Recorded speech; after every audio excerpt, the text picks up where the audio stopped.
Welcome to Portugal and the Rolex TP52 World Championship Cascais 2022. We have 9 fully loaded international teams on super fast TP52 Grand Prix monohulls, and they're going to be fully tested here at this world famous Atlantic sailing venue. This is of course round 2 of the 52 Super Series 2022, and Quantum Racing comfortably took round 1 in Bayona last month in May. Platoon and Phoenix scrapped it out for 2nd and 3rd. The 2021 champions Sled finished mid-table, but here in Cascais all 9 teams are now reset and going big for round 2 and challenging for the World Championship.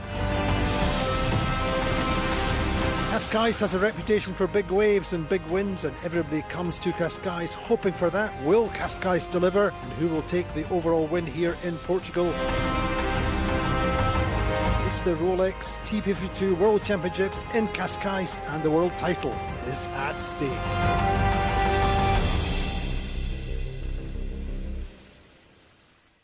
Very good afternoon. Welcome to Portugal, to Cascais. Now it's the 5th time the 52 Super Series has been here. The 2nd time for the Rolex TP52 World Championship. We come here looking for the big wins and big waves, and so far we've been just a little bit disappointed. But we have extremely close racing. We've done 6 races so far. It's been generally fairly light, fairly tricky, but that has kept the scoreboard open.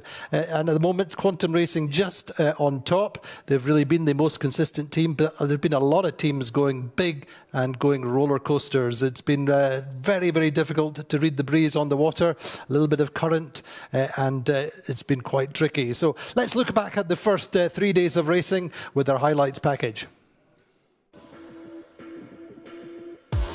So race 1, the breeze is 8 to 9 knots on the start line. It looks like the early right is good. We see Preveza and Gladiator out there in particular with an early lead, but it's the top third of the beat where the left comes in strong. Allegra, Value and Quantum all on that side. Round the top mark it's Allegra, Value, Quantum.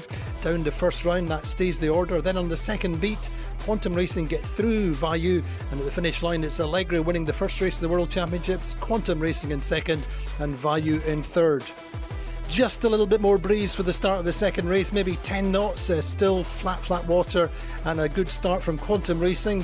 Phoenix are over the start line and have to restart, recross, but at the top mark it's Quantum making good from that lead off the start line. They lead round the top mark with Sled in second and Platoon in third. But down the first run, Quantum Racing jibe off early, Sled stay right down the run and lead round through the leeward gate. And all the way to the finish, it's a win for Sled. Quantum Racing gets second, Platoon third.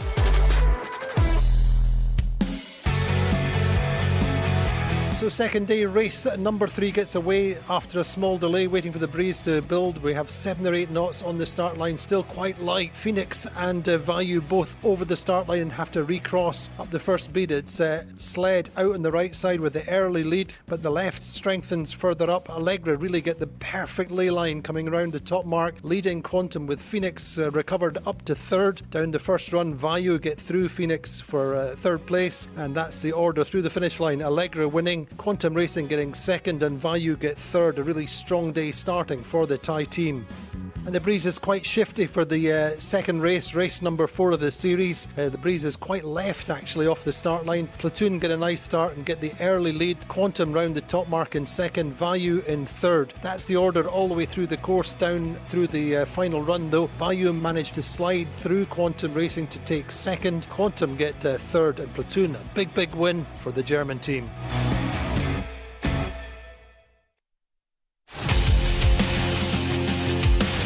Well, after a delay, race number 5 gets away in 7 to 8 knots of breeze. Preveza start nicely towards the committee boat end of the line. Phoenix come off the line towards the pin end in the middle, Value, and that's the order at the top mark. It's Phoenix leading, Preveza second. Quantum come away nicely towards the top of the beat, get round in third with Value in fourth. Phoenix extend and win their first time at this regatta. Second are Preveza, third Quantum, and fourth across the line are Value. Second race, the breeze has shifted more to the right, and off the start line, Allegra, Sled and Vayu are the first to that right side. That pays off round the top mark. Allegra leading from Vayu and Sled. Allegra jibe off, Quantum stay right down the first run and lose out. Near the leeward gate, Phoenix impede Provezza and have to do turns, and that really does cost the team which won the previous race. So through the finish line, it's Allegra winning. Vayu get through Sled for second place. Sled get third. Quantum are down in sixth. Their consistency just wavering slightly, and Phoenix, that penalty turn costing them dearly. Our conclusion is we're still alive, right? You know, we're hanging onto that cliff by our fingernails, but there's a lot of racing to go. There's 4 more races. You got to race every race, and everyone's racing, you know, to win, and it's all wide open still. We had a stunning day, amazing racing, and it just sort of clicked today. Really nice, good racing, and we finally found some speed. We've been struggling a little bit. Yeah, well, we've been working with the Quantum guys. They've given us a lot of historical data. They've obviously got a lot, and they've brought us up to speed, and it's been invaluable to us. Standings after 6 races, will Quantum Racing lead on 18 points, Vayu second on 20 points, third our Platoon on 23 points. Well, we had to wait for the breeze today here at the Rolex TP52 World Championship. We got 2 good races away, 2 different winners, but as ever, really consistency has been key, and really there's saw a number of teams having highs and lows today, but still got 2 days of racing left. Who's going to be the champions come Saturday? It's still wide open.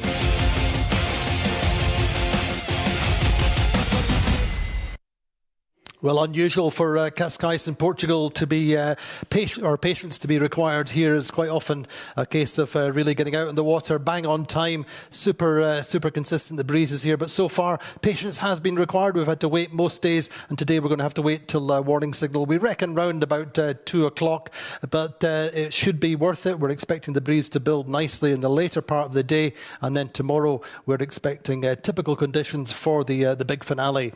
But then, let's have a quick look at the scoreboard and just run through it and see how things really do stand. Well, Quantum Racing really have the superior level of consistency. Look at that. They've 3 seconds, 2/3, and then that 6th yesterday, they got stuck on the wrong side of the run, as we saw in the replay there. Allegra jibe set. Quantum stayed out in the right, and they lost out. A super close finish. There was a 3-way finish between Provezza, Phoenix and Quantum. Quantum just getting the edge there. That does give them a 2-point lead now. They had a 4-point lead previous to that race. So Quantum far from out in front. There's just a couple of points between them and Vayu. Now, Vayu really have been the surprise package here.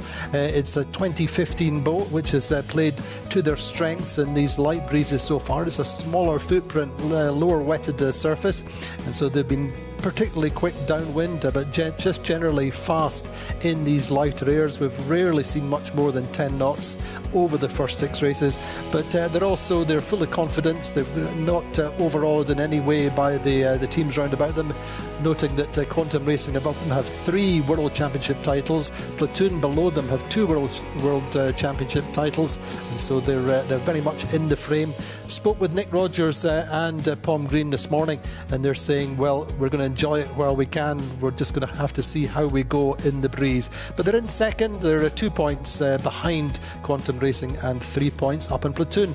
Platoon have just won that one race, had a few lower scores, if you like, that 6th and 5th, but generally they're poised, they're in the frame, and they're going pretty well. Again, a team that doesn't particularly like the stronger breeze here in Cascais. They've never done that well, but they've been super consistent so far, and let's see how they go. Allegra, well, they really have been riding the roller coaster. They've only teams have won 3 races, but they've bookended them with an 8th and a 9th, you can see there, and a 5th yesterday. Now they really have huge potential. They've won comfortably at times, and they've sailed particularly smartly. Some great ley lines from the afterguard on Allegra. So Nick Asheredo Stead and Francesco Mongelli really working well when they get it right. Now Phoenix then, they were up in second midpoint of the day yesterday after the first race. Then they've had 1 or 2 little problems, as we saw in the replay. They impeded the Provezza at the leeward gate, and I think that cost them certainly 3 or 4 places. They ended up with that 8th. It was extremely close on the finish line in that 3-way tie. They were only about a metre and a half away from a 5th or 6th, but that is costing them just now that 8th. But they're really fighting hard. A team with a great spirit are the Phoenix. Sled, the World Champions and the 52 Super Series 2021 champions, well, they're a little bit on the roller coaster as well. They've had that 1 win, but other than that, 3 8th places over the course of the regatta really is what's ballasting them down in 6th place just now. Privetza a little bit similar. They got a good second, but otherwise their scores have been too high, not really getting off the line, getting the right side of the course. Similarly, not too different for Gladiator. Gladiator were in 4th and then lost that to Quantum, or they lost the place, on the last run yesterday to Platoon, and I think that hurt them as much as some of the bigger scores, but really they've got everything to play for. And lots of speed, lots of talent on board. They just need to start putting some races together. So that's the scoreboard as we look at it. We caught up with a couple of sailors just to get their feel for the day. Nick Rogers was one of them, and this is Nick.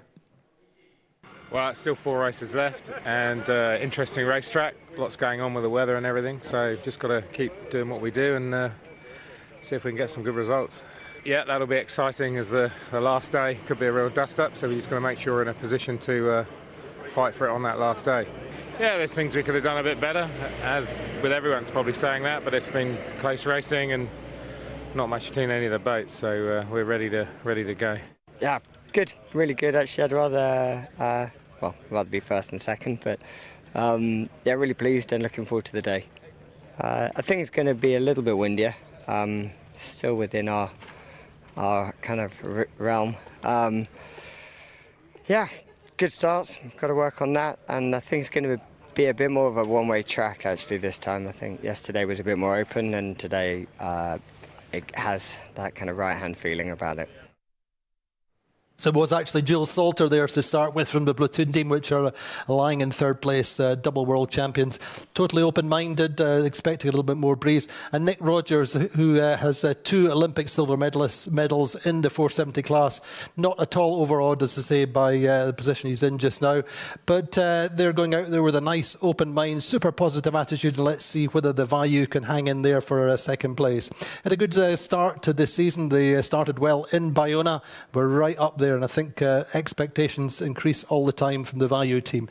We caught up with Andrea Vicentini, one of our Italian navigators on the World Championship winning boat, the defending title holders on sled. This is Andrea's assessment for the day. Yeah, sure, it will be a similar day like yesterday, maybe a little bit more. We have to wait for this little front just to pass by.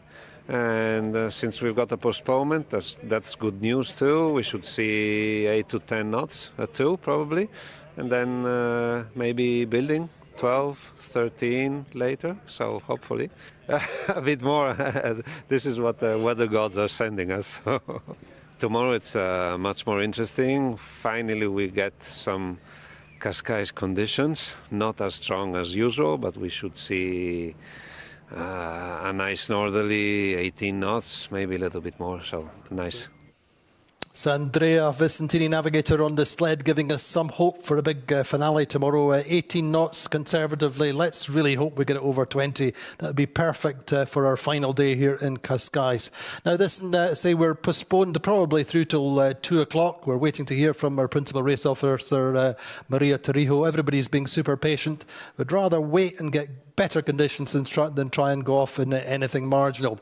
But then let's look at our recent 26-minute programme we made. We're making 3 this season in terms of promoting the 52 Super Series and the World Championships. So I'll leave you with our 26 minutes programme and watch out. We'll come back live, watching the social media channels for the exact time.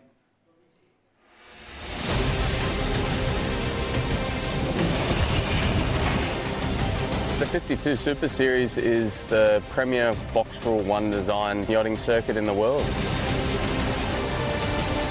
The 52 Super Series is right up there. It's some of the best keelboat racing there is out there. TP52 is probably the Formula 1 of traditional sailing.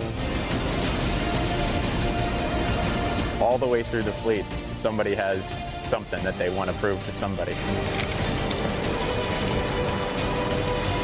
There's nothing more fun than just letting these boats rip downwind. You get to the weather mark, you hoist a kite, and you just send it. The racing is extremely tight. The best tacticians in the world are here. To try to get to the top of the podium is a real challenge.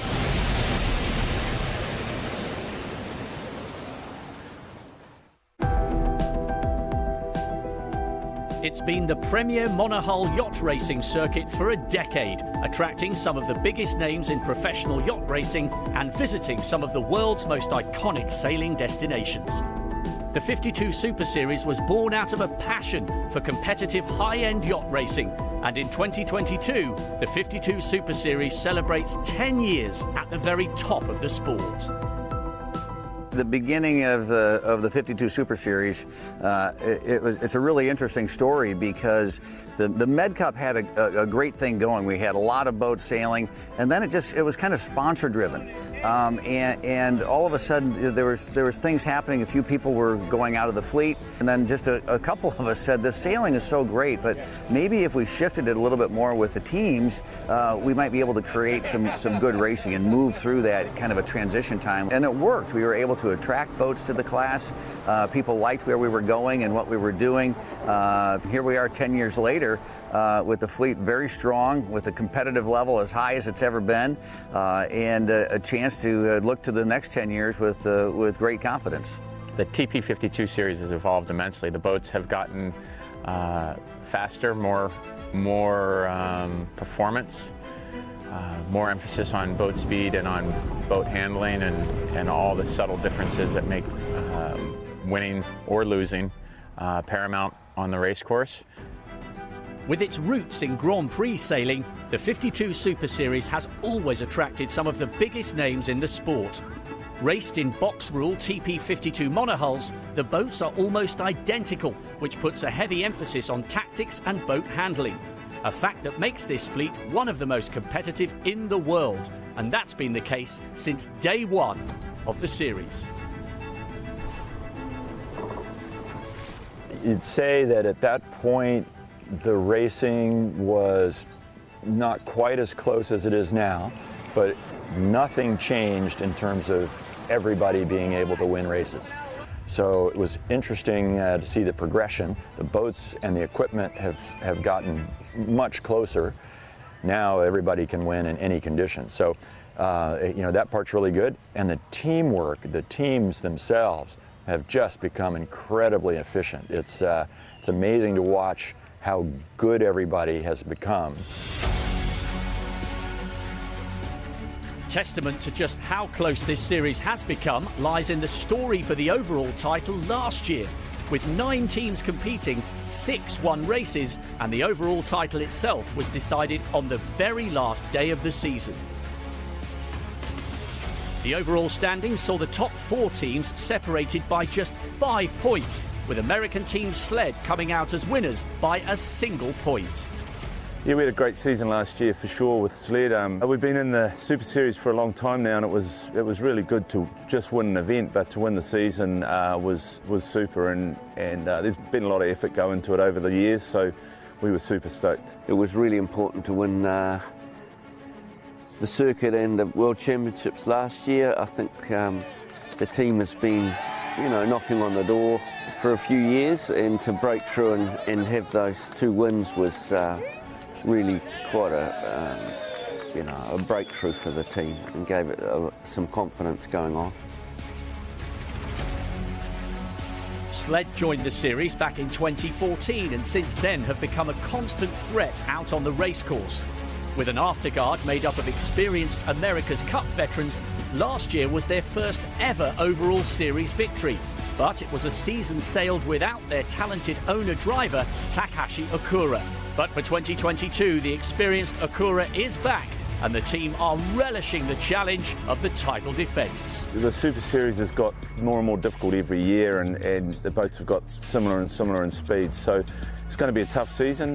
We've got Mr. Okura back on the helm, so we've got a lot of catching up to do in a way, but we're really enjoying it.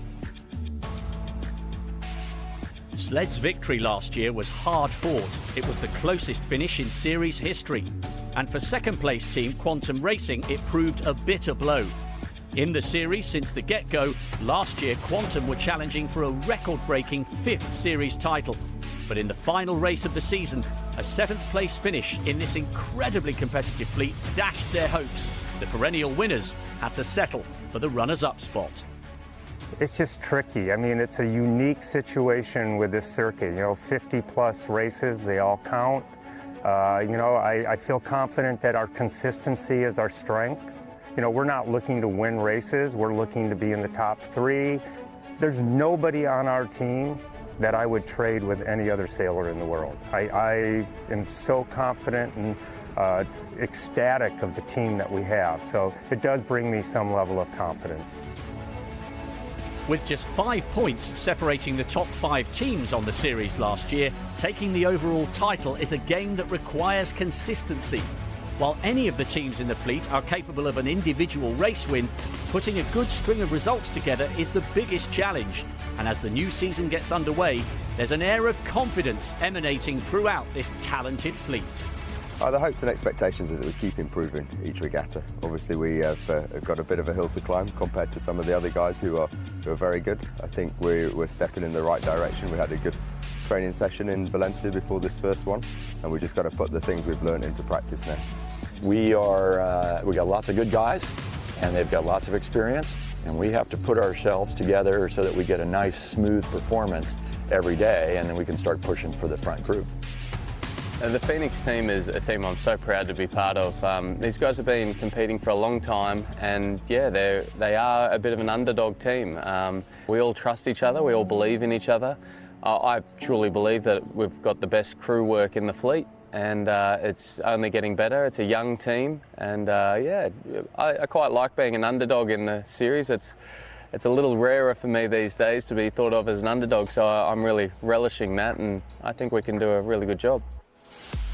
To get the 10th running of the 52 Super Series underway, the 9-boat fleet heads to a brand new venue, the stunning coastline of northwestern Spain, where Bayona's challenging Rio de Vigo offers tricky testing sailing conditions. Day 1 of racing brought a light but building breeze, setting things up for a tough day for the tacticians. Calling the course was going to be vital to success. We are underway then on the 52 Super Series for 2022 with race number 1 here in Bayona. It was a perfect start in race 1 as all 9 boats got off the line, 8 of them heading left, but 1, Phoenix, heading over to the right-hand side of the course.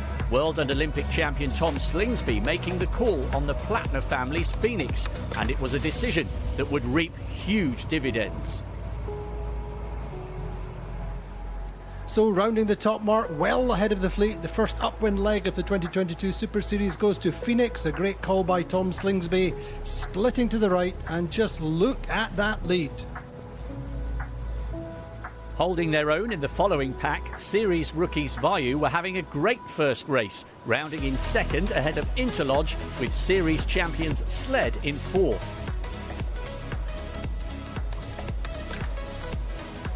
Out in front, Phoenix were on a charge, extending their lead on the first downwind to make a race win all but inevitable. Behind them, Vayu were coming under some serious pressure from the experienced campaigners Interlodge, but at the front, the South African boat's lead held good all the way to the line. And so race 1 of the 2022 52 Super Series, and it's an emphatic win for Phoenix. And what a result for the series newcomers, Vayu taking a hard-fought second place in their first race as full-time series contenders. With a building breeze, race 2 got underway in a slightly fresher 14 knots of wind. And this time it was Platoon who took off down the right-hand side, a tactic that once again paid off, the German boat winning a tight battle to the top mark and holding that lead for the rest of the race.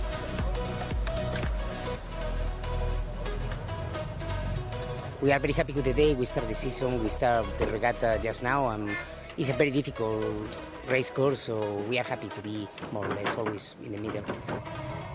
That race 2 win put Platoon into 3rd overall, but it's the self-declared underdogs who lead after day 1 of the Super Series. The South African team Phoenix have laid down a seriously impressive early marker. Today looked like connecting all the sort of puffs together. It's super streaky, the breeze. So Tom did a really good job of that. He's got confidence in us and we have confidence in him, so boat's going well and connecting all the dots at the moment, so seems pretty good. Racing most of the series events since 2014, Hasso Platinum's Phoenix team have project manager Tony Norris at the helm for the first event of 2022. And with 2021 World Sailor of the Year Tom Slingsby calling tactics, the South African-based outfit are in safe hands. Coming back to owner-driver sailing is it's good. It's a real challenge for me. We've got Tony Norris steering a couple of events to start the season off, and Tony's a very good sailor. I have to tell him very little. He listens to me, which is nice, and yeah, he steers the boat extremely well. It'll be a challenge, and hopefully we can keep the consistency up, but I'm confident. I think we've got a great squad, and yeah, we'll see how we finish up at the end. Phoenix lead the early rankings here in Bayona, but only by default, level on points with Vayu, the series rookies from Thailand. This amateur team are no strangers to high-end yacht racing, and they're the perfect example of just how competitive this circuit can be. It is achievable to do well in an older boat. I think the key is the boat you buy. We bought a good boat. The old sled was a good boat, and I think you have to be realistic on the area you're going to be good in. If you bought a particularly good heavy weather boat, then that would give you a chance in that weather, or if you bought a particularly good light air boat. I think that we're stronger in the lighter airs compared to new boats, just slightly less righting moment. But yeah, it's absolutely achievable. Well, we've always, it's always been a goal to try to get to the TP52 series, and it's just been, the Super Series is just really an ambition that we've had for many, many years. Anyone who comes into this environment is aware that it's the premier racing circuit, so you really have to do the best you can with the budget you've got and be as accurate as you can and act as professional as you can, and I think that was a big step up for everyone. It's obviously up against some of the best sailors in the world, and trying to see what we can do to try to keep pace with them, and that's really the appeal. With 5 52 Super Series events scheduled for 2022, the 10th anniversary year of this Grand Prix yacht racing circuit promises to be one of the highlights of the competitive calendar. Each regatta aims to run 10 races, with each and every one counting towards the end of series rankings. Bayona in the Spanish Northwest was the host of the season opener, and day 2 saw the 9-boat fleet head out into a classic northwesterly, each of the teams keen to pick the right side of this tricky, shifty course. So here we go, race number 3 of the 2022 52 Super Series is underway, and this 9-boat fleet take off upwind. Yesterday's standouts Vayu claimed the pin end with a good clean start, but by the first upwind mark it was Interlodge with the narrowest of leads over reigning series champions Sled, just ahead of Allegre in 3rd. Pushing hard on the downwind, Interlodge could not break away from the chasing duo of Sled and Allegre, but all was about to change on this shifty Bayona racecourse. On the next upwind, a big shift saw regatta leaders Phoenix gain, and by the next upwind mark, it was Quantum racing up front ahead of Platoon.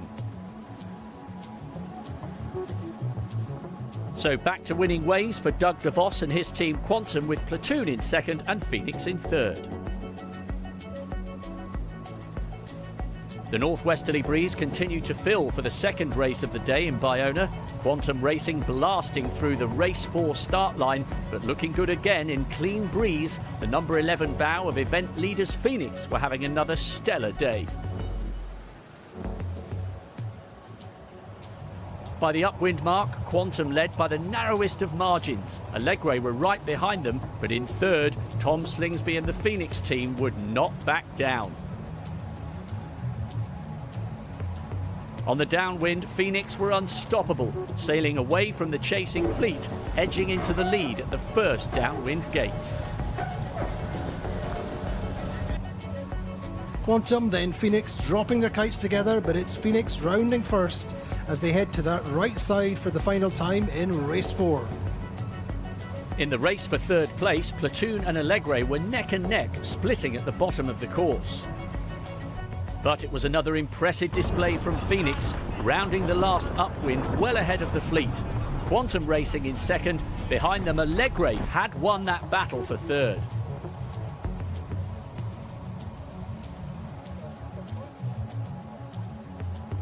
Way out in front with over 100 metres on second place, Phoenix consolidate their spot at the top of the leaderboard. Quantum Racing took second, ending the day second overall, courtesy of that win in the first race.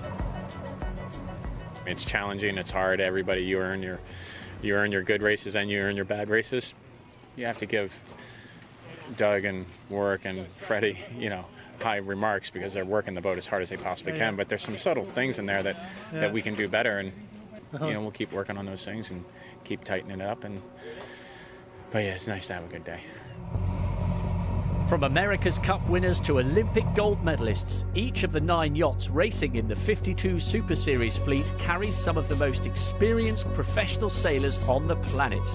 But surrounded by all that experience, the helmsmen steering most of the 52s are owner-drivers, well versed in racing, but in no way as professional as their crews.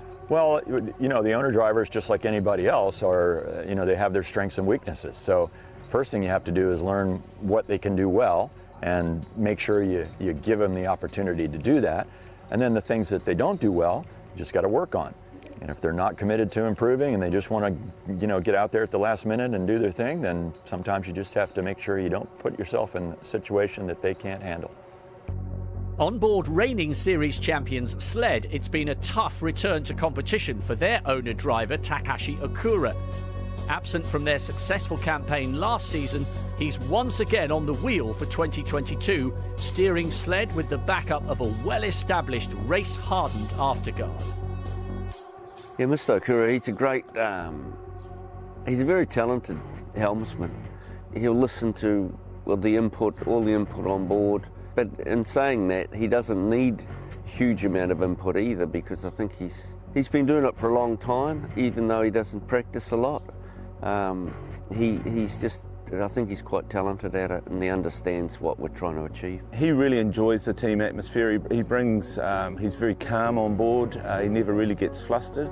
He drives the boat incredibly well, considering the fact that he hasn't driven it for 2.5 years. But he's just a calming influence on the team. He really enjoys the team environment, and we're very fortunate to race for him.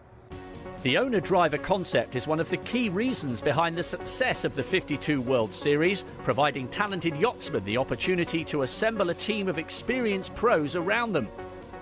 One of the series' most experienced owners is British businessman Tony Langley, whose well-known Gladiator team have been racing on the series since 2012.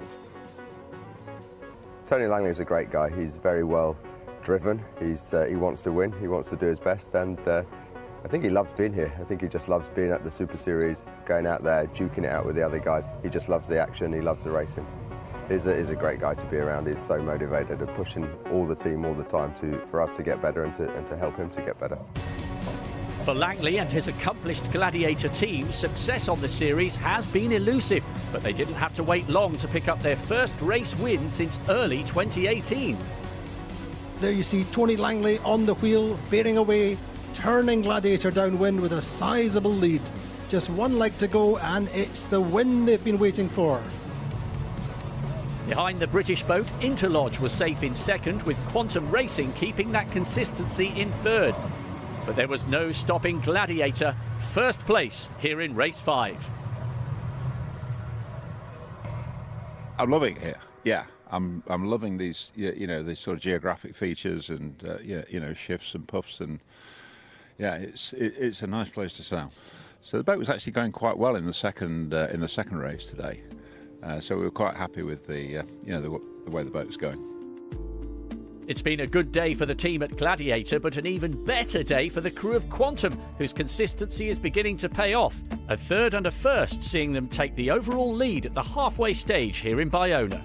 it's really tricky conditions the way the breeze comes in and funnels through the islands. Where there's pressure, where there isn't, where it's shifting back and forth, and where it's where there's some holes or some light spots. So you just got to kind of navigate your way through.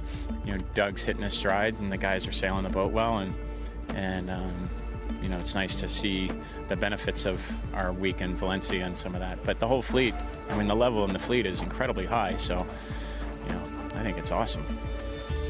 Of all the teams currently competing on the 52 Super Series, Quantum Racing have tasted the most success.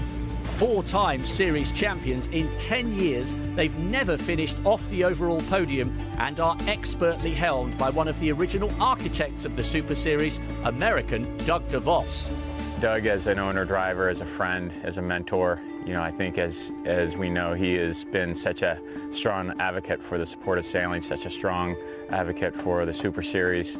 He is truly one of the kindest people I know, and at the same time, he's ultra competitive. He wants to win. He's an integral part of that process. And so, at the end of the day, he knows that the success of the team rests on his shoulders. And I'm quite certain that he's happy to carry that.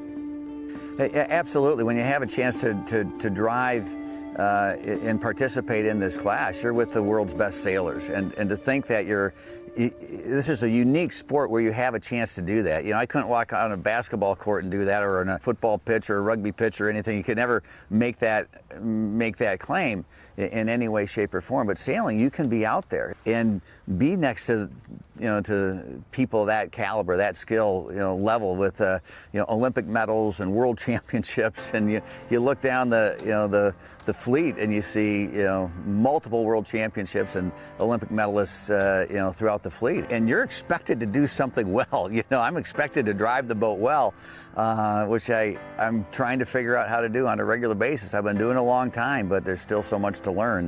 That's what keeps you coming back, is I can get better. I got to improve. I've got to be part of the team, and you just love being part of the class. The beauty of our sport is that it reminds you how hard winning actually is. Each day is unique to itself. Each race is unique, and so even though we do it day in and day out, it's not the same on the day, and so that's probably the biggest challenge in the game. In a fleet where any boat can win, consistency is key.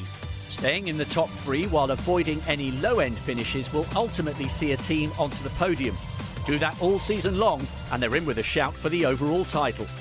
This year, Doug DeVos and his team are going for a record-breaking 5th series win, and they did their hopes no harm at all in Bayona in race 7.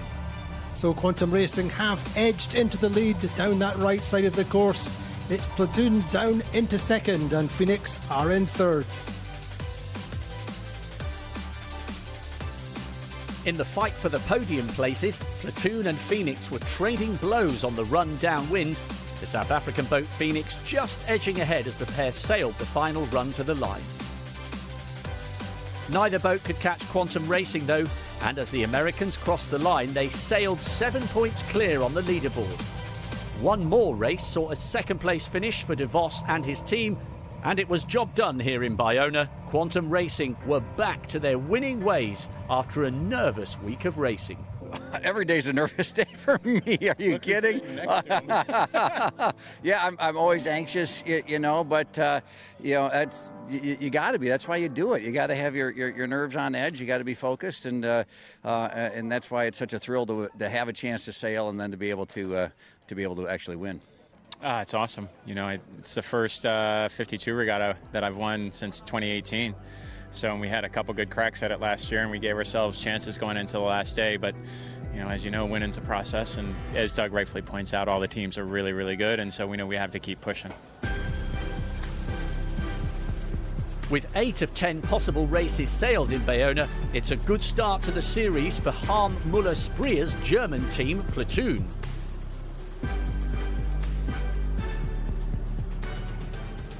Quantum was super strong. I feel we sailed really well also, and to be in the top 3 on this circuit is amazing. And I start the season like that is very good.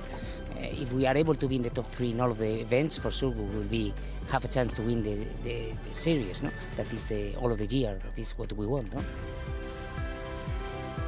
Rounding off the podium places here in Spain were the self-proclaimed underdogs on board Phoenix. They were in contention all week, but dropped to third after 2 finishes slightly off the pace. It was a great regatta. Yeah, unfortunately, we sort of made a few too many mistakes on one of the days and lost a lot of points and dropped back to third place, but we're happy with the way we sailed. We sailed really well in 4 out of the 5 days, and we showed that we're in the hunt. It just feels wonderful, you know, to be back on the podium again like that and up top, and to start out the season the right way. It was a lot of preparation, a lot of great work by the team, as you can imagine. All the teams are working hard, but we're just thrilled to be able to end up on top.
Well, a very good afternoon. Welcome back to Cascais. Unfortunately, we've had a little bit of a delay waiting for the breeze to build up. The good news from the race courses, we've got 8 to 10 knots, and we should be seeing a warning signal round about 14:45. I say patience really has been tested this week in Cascais, but it should be worthwhile this afternoon.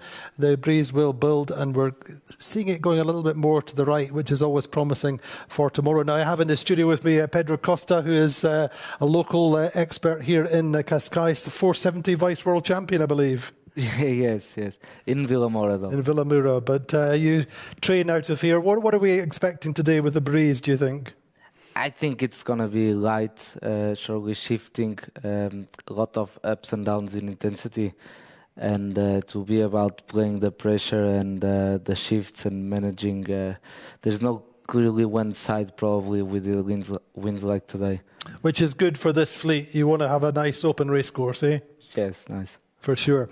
Anyway, that's the situation just now. Let's look at the scoreboard going out onto the water. We've done 6 races so far. Ideally, there should be 4 left.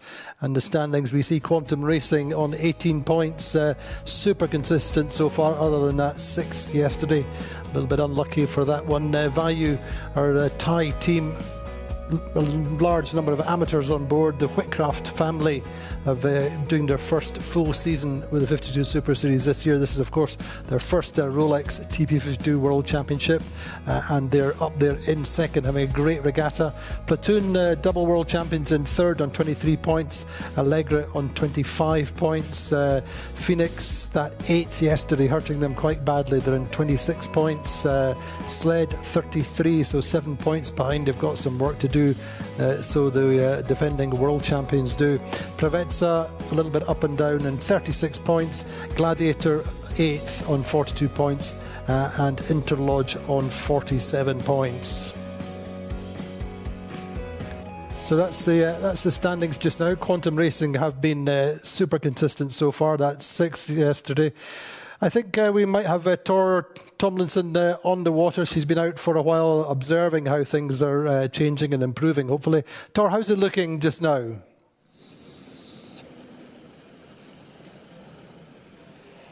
Afternoon, Andy. The breeze is just starting to settle in a little bit. It's been flicking around a lot from about 260, 270 all the way to 310, so looks like Maria's setting a race course in about 280, so yeah, it's flicking around quite a lot.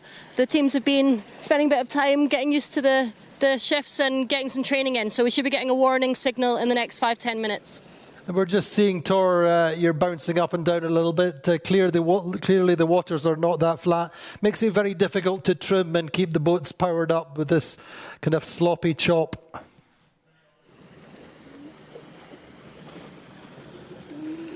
Yeah, definitely. It's still quite lumpy out here, so it's going to be all on today for the teams to get powered up and get going. So what do you think, Pedro? Quite lumpy, quite bumpy. It's very difficult to keep the boats powered up in that situation, isn't it? Yes, especially in the light parts of the course. The waves are, it seems to be for stronger wind outside, further out, and so when the wind decreases, it's hard to keep the boats with speed and get against these wavy conditions. So you've got a few of your colleagues, a few of your friends from here are advising some of the other teams, I believe. Local knowledge is important. Yes, sure. Normally Cascais is very predictable. There's this north wind with sunny days, about 20 knots, and so it's important to have... So maybe there's been a little bit of an oversight there, perhaps, because everybody came here expecting, as you say, 20 knots every day. But how hard is it to predict the breeze in these conditions? Well, normally it's not so hard as it is in this championship, especially the first day and today. Well, these days are different. Normally, Cascais, I think 90% of the days would be north wind and would be predictable from here and with local advisors. Not today and surely not the first day. So who's advising who? Who do you know that's embedded with some of these teams? Yes, there is now, I think, 2 Portuguese advising. This Bernardo Freitas and there is Gonçalo Ribeiro. I think in the past there were also Álvaro Marinho and Gustavo Lima in other editions, and I think they are the best here in Cascais. I think I'm starting to know the place, but they know it even better from a lot of years sailing here. What does it mean for the club and for the area to have the TP52s back? It's been 2019, I think, was the last time we were here. What does it mean to you guys to have the 52s back in town? Well, I think this club, Cascais Club, is one of the best clubs in Portugal, and I think it's an honor to have these big fleets coming in and do racing here. I think from what I saw in Olympic campaigns, Cascais is known to be one of the best places in Europe to sail. And this wind is really very good, and we choose to train in the Olympic campaigns in Cascais because of the weather conditions. So it's really very good to train here, and you can sail probably 95% of the days. It's very rare that you cannot go out and have practice or racing. You've had a few exotic big boats down here this summer, haven't you, or this spring so far? Yes. There have been a lot of big boats staying out. Well, there is a Volvo Ocean Race here, the team that is based in Cascais, Mid-regatta Foundation racing team, and so they also have the boats here that go out a lot of days. So, yes. You've had Pip here down with a Remoca, I believe.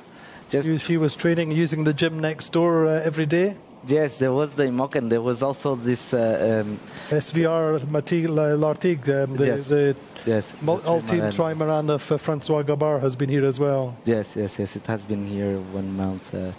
I think, foiling outside, very good conditions. I think they enjoyed. What was it like to see that? Well, amazing. I think we were having trainings and we were seeing them far out foiling. The boat is really very fast, and you can see it from outside, from far, going very, very fast. And what's your program then? As you've moved out of the 470 now, have you? Yes, so I leave the 470 because of it becoming mixed. I couldn't sail with. I just sail with my brother, and now I'm sailing. I've tried the NACRA campaign, but I couldn't get enough funding, and so now I moved to 49ers, and I'm starting with a younger guy, and it's been very good. We are doing now 3-4 months of training, and we are starting to do races after summer. So we're just looking out on the water there. We're just on board momentarily with the platoon team, which are lying in second place. Just 2 times world champions. We're looking at the world champions just now, the current world champions sled with Mr. Takashi Akura is back on the helm. He missed out last season, wasn't able to travel. And then in the background behind them, Gladiator, Tony Langley's team. Mixed fortunes so far this regatta.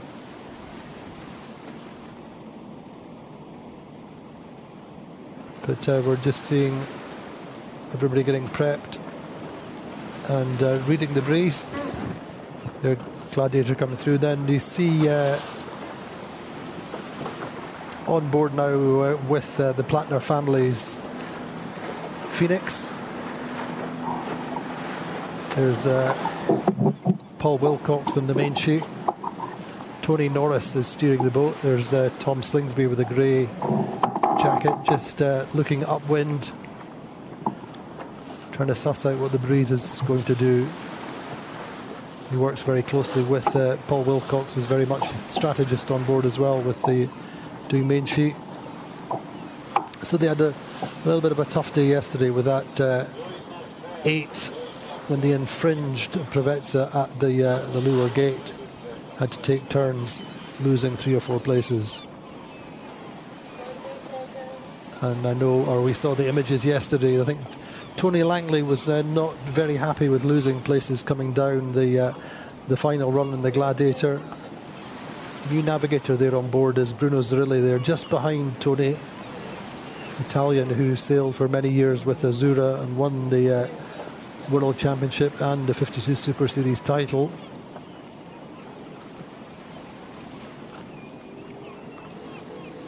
Paul Goodison is the tactician on board. They sail with really just with a tactician, not sailing with a strategist as well or not a dedicated strategist then. Provezza there just in the foreground, the red-hulled boat.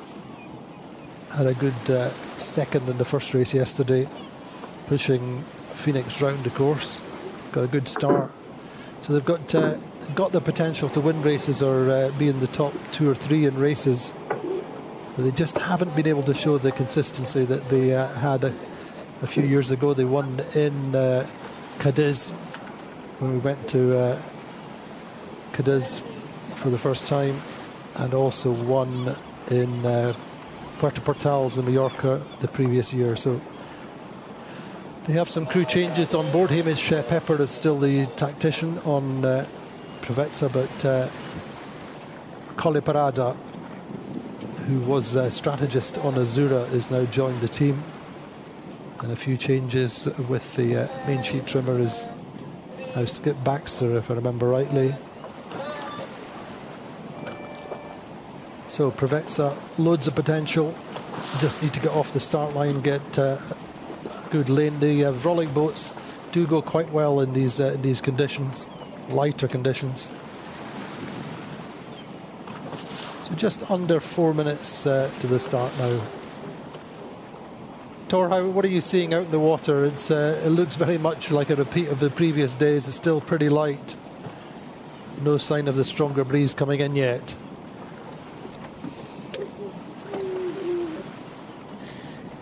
Yes, definitely, Andy. It's looking light and patchy, quite similar to yesterday and the day before. I've got some deja vu going on out here. Indeed, I think if you've got it, then I'm pretty sure some of the teams will have it. What, Pep? What would you, or sorry, Pedro? What would you think of the strategy on this start line in particular? Anything stand out for you? Well, I think this being the first race, the breeze just came in, so it's sunny out on the water, but it's not very warm. I wouldn't go for one of the extreme sides of the line. I'd probably be in the middle and try to, in the first part of the upwind, figure out what was the best side, and then attack. Probably is not very predictable now. Which side? I mean, the key thing is at this stage for guys like Phoenix, they have to start pushing the risk because they had a penalty in the previous race. So they're perhaps, I mean, they've had two mistakes, if you like. They get that penalty, and then they were over the start line the previous day. And so it's how hard they're prepared to push, what the risk is. It does look quite patchy and light. But certainly Phoenix have been among the best starters. Quantum pushing it hard yesterday, did well off the start line.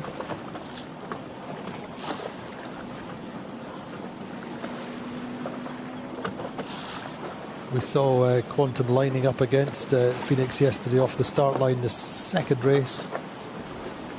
Phoenix getting the better of the start.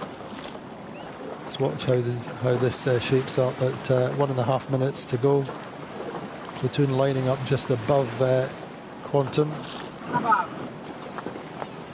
Sled going through in the back of that shot. Provezza do like the left end of the line often. Just gives them some runway and the opportunity to build speed, but as Ed Reynolds was pointing out a couple of times yesterday, you tend to get pinned into that corner if you're not quick off the line. So how's it looking, Tor? We're at 1 minute to go.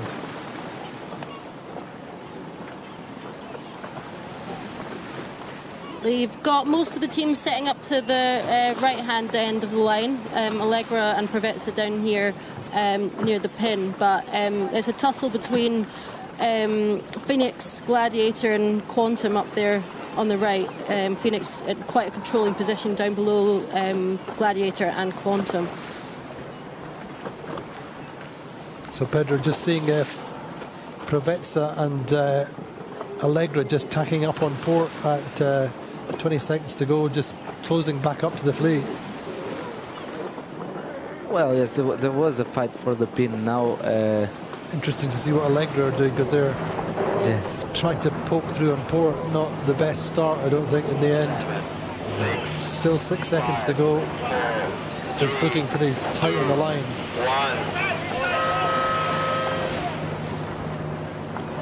So that looked pretty close to the line for some of these boats, but in the meantime, Interlodge get away.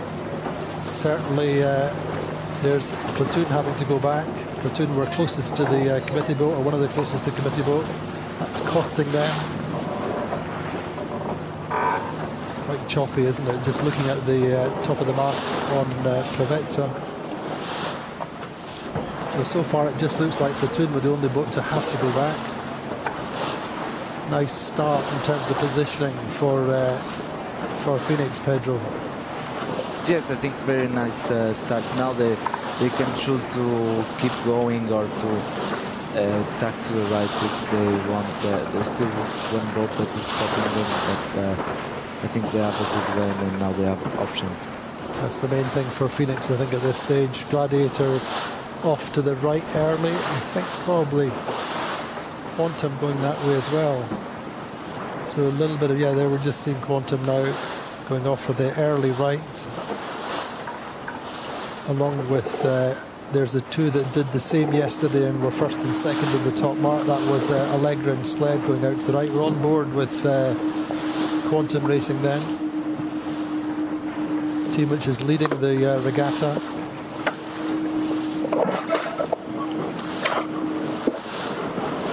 Just two up in front there is Michele Avaldi, the navigator. Seem to have a nice lane, have nobody troubling them below.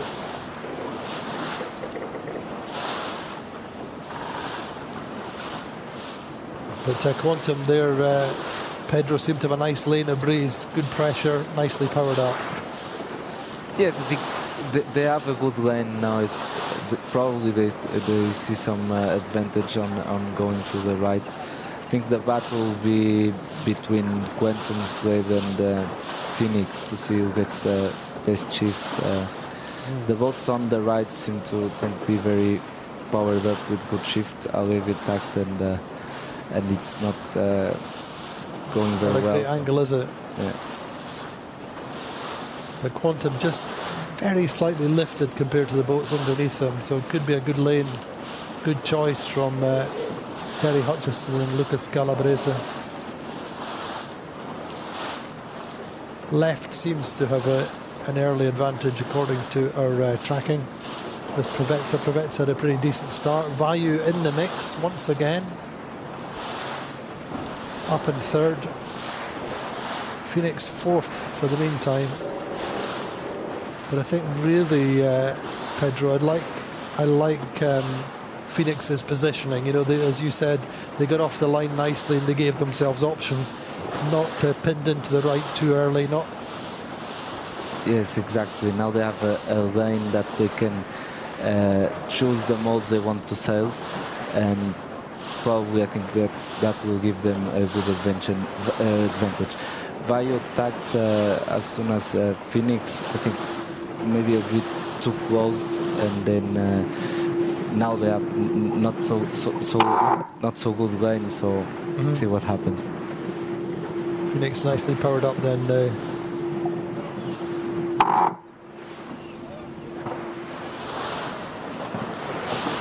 Just to weather off the Quantum Gladiator. And Sled there, Sled going in furthest to the right just now. Good speed, a little bit more wind pressure perhaps in there on the right, do you think? I think this boat on the left corner, Preveza, I think seems to be in the right spot.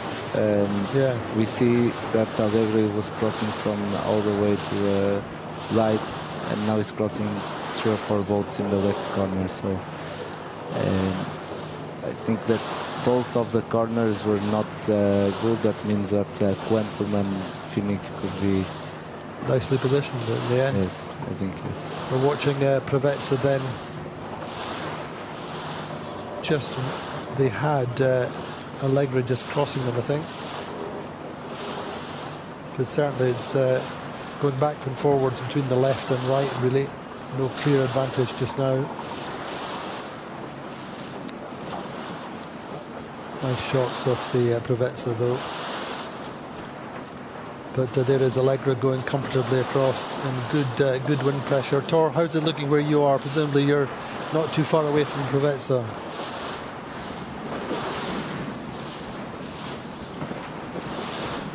Yes, we're at the left, just watching this Preveza Allegra cross, and Allegra just tacking in front of Preveza there, so that will hurt them going up the left-hand side of the course here. There's definitely a little bit more breeze picking up. We're starting to see some white caps just further up the course, so it'll be interesting to see what side it comes in on. We've seen Quantum, certainly between Quantum and Sled on our tracker just now. But Quantum, as Pedro said, giving themselves options as best they could, but still liking the position of Phoenix. Phoenix can still put the bow down, go into that corner if they feel that's the way to go. And things definitely lighter out on this left side, wouldn't you say? Preveza really not making any gains out on this left side. And unfortunately, Platoon over the start line have got a lot of work to do.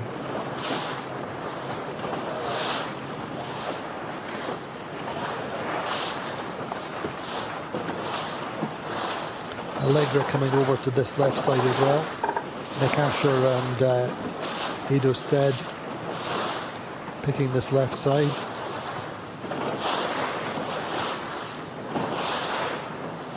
What do you think then, Pedro?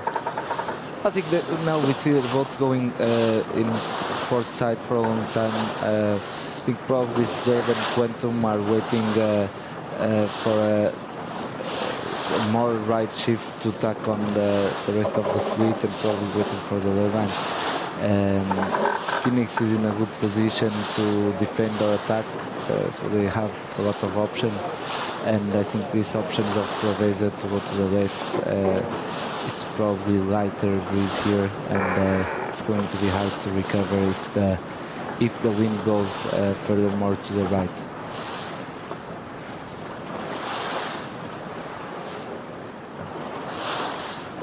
So this is race number 7 of the 10-race season series. Value then in a little bit deep just now, not able to hold their lane.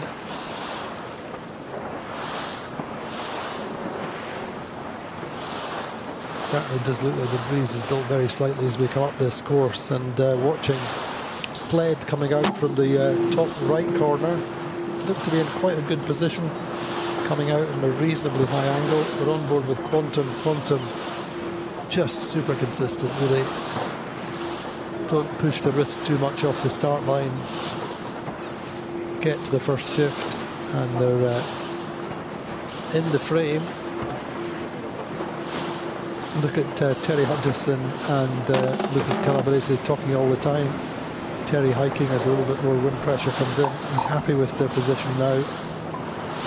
Owner driver Doug DeVos there, max concentration.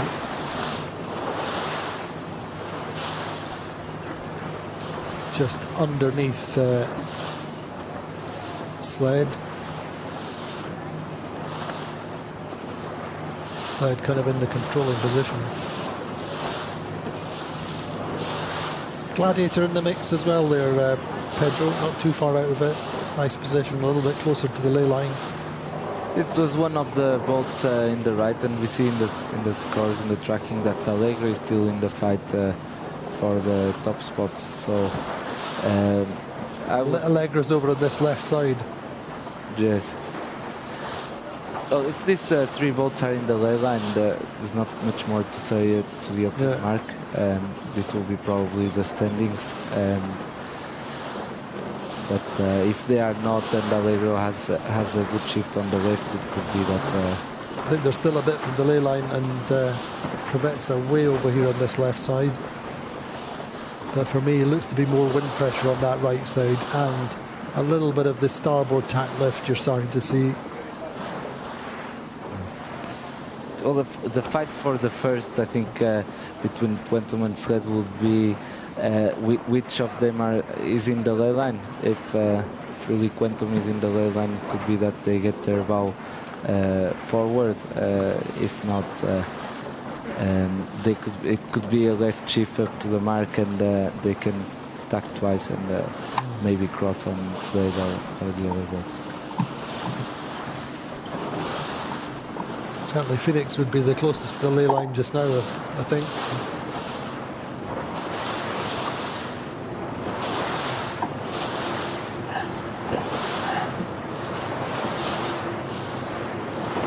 So Tor, how's it looking on the left side? You're still on the left of the course, I'd imagine.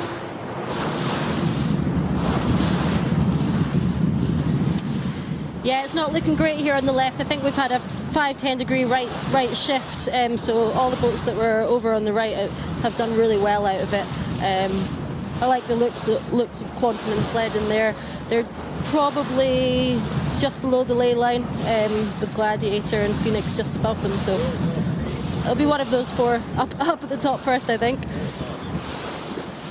Yeah, I think I still like the positioning of the Phoenix, but Gladiator having their best upwind for a while.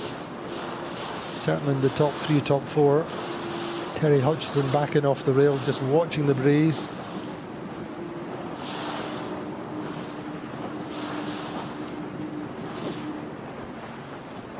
Generally happy with their position.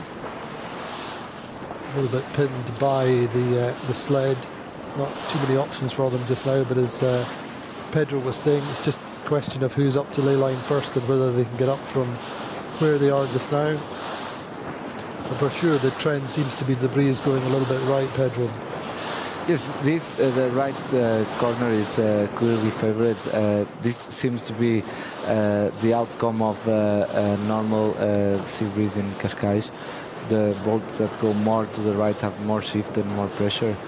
Then the question is exactly where is the ley line and what to do from the boats that are behind to cross the other boats and go to the right for more pressure, or to tack below and try a left shift in the top mark. Which you quite often get on this race course, don't you?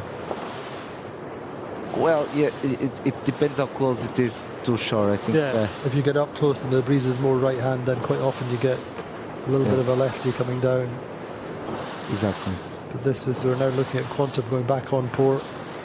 Should get up to and cross Gladiator, tacking just underneath them, and Phoenix. So the lineup for the Woodward Mark developing now. It's all about being able to sail your lane now, sail the high mode. Gladiator being squeezed very slightly. On board with Quantum. Terry telling Doug exactly what he wants. Keep it high, but not coming into Gladiator too much. You're just the weather. These are the key moments of this upwind. Whether Sled will make it from there. Sled probably got the best ley line for the moment, wouldn't you say, Pedro? From this angle, it seems that Sled would be first in the top mark, and Quantum second, and then Gladiator. I think there's not much more to say. Now the option is what they do in the downwind. So the left was light wind, the last shift was right-hander. So outside, do you? But then you're going under the bad air, the other. Yes. Well, probably jibe set or early jibe would be the options now. Let's see what the team is doing. But yeah, good ley line from Andrea Vicentini and the Sled just now. Just squeezing Quantum slightly. Breeze now at 295. Now we started, I think, at 280 at the start line. So Sled team have got this one right. They were one of the first to cross to the right. They had a solid start close to the boat. But a great rounding, nothing to choose between the top three, all overlapped. Credit to the Gladiator team getting a decent start and good upwind. That's a platform for them to work from, but it is at the top market sled. And Quantum Racing. Gladiator and Phoenix.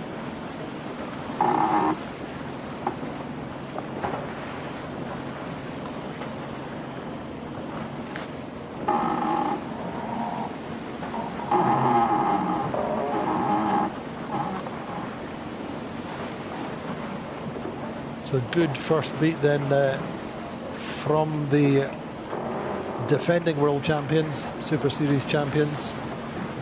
Masses of experience on board.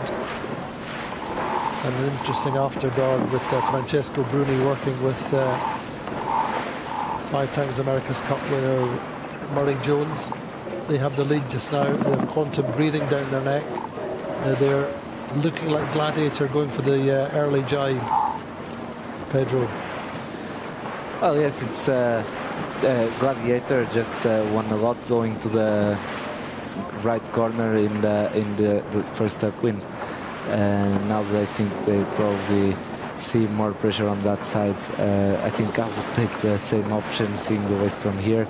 I don't know what the teams are seeing outside, but I understand that difficult though, because you go through the lee, the bad air from the boat still coming across the offset.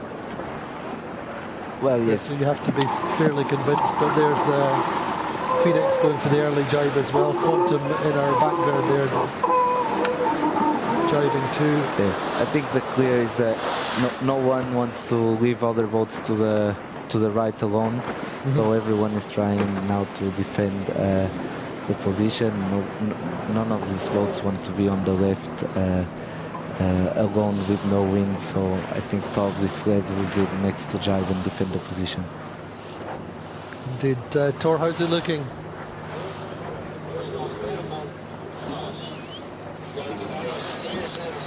Yeah, we've got quite a few of the teams jibe setting and heading off to the right-hand side of the course, looking upwind.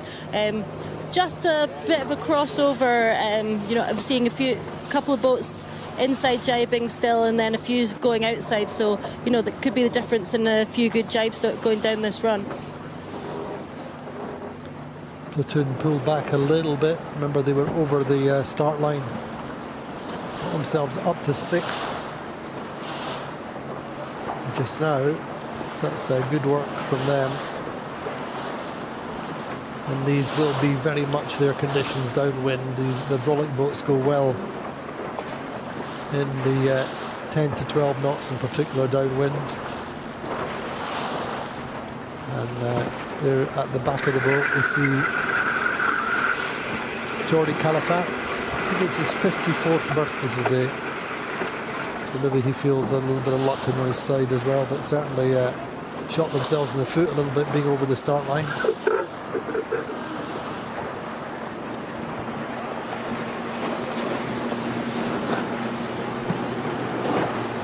With the value then in our foreground. You can see the wind pressure there quite nicely, Pedro, on that left side, these drone shots.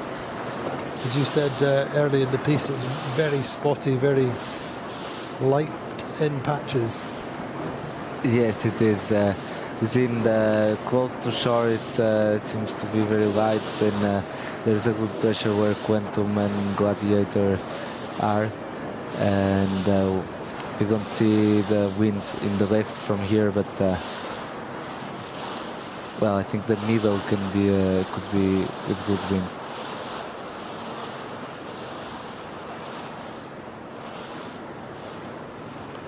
So probably going to change the course, we hear from the race committee, in light of that wind shift to the right. Same kind of pattern, same kind of timing as yesterday.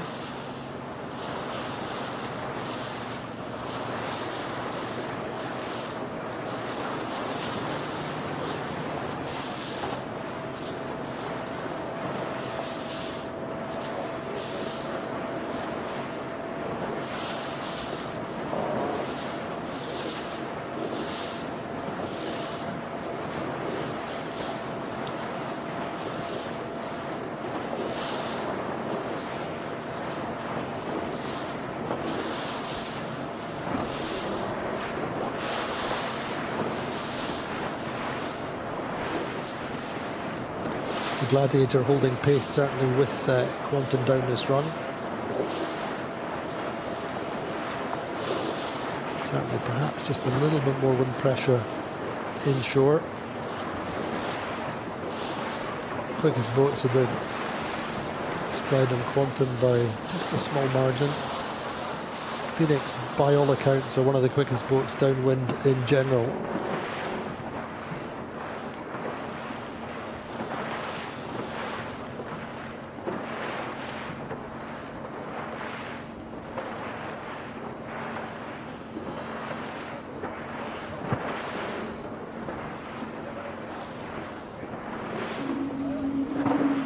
So Tom Slingsby there, hands on hips, just watching Quantum in front of them.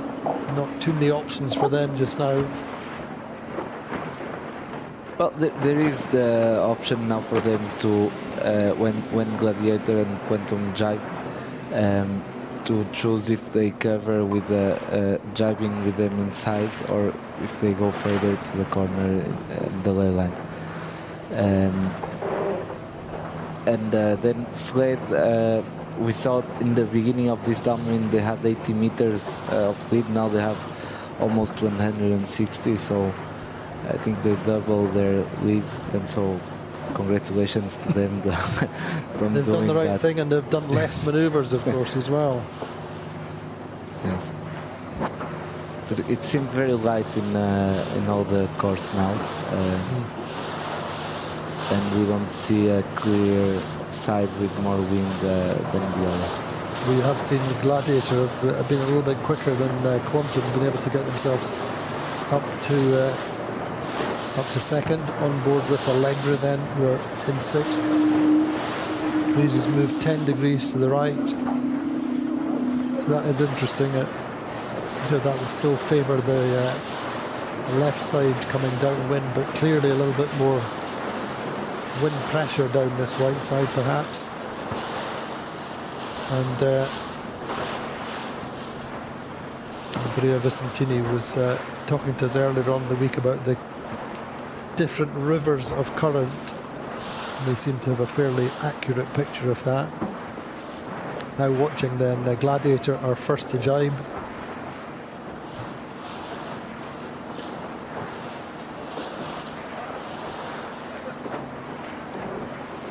Not really the best of jibes, but back at Quantum, just building speed now. Now Quantum chooses to go outside, yeah, behind them. And Phoenix as well, I think. As you said, they had the option to jibe inside. And that's a pretty handy lead now to Sled.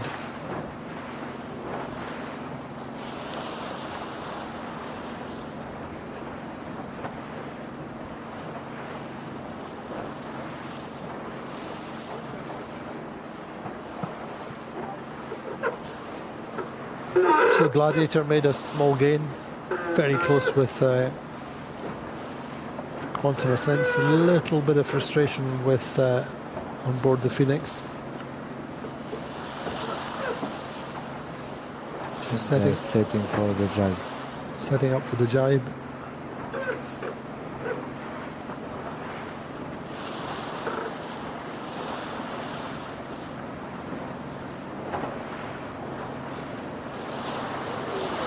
Phoenix doing that jibing away from Quantum, trying to stay inside them down this run into the lower gate.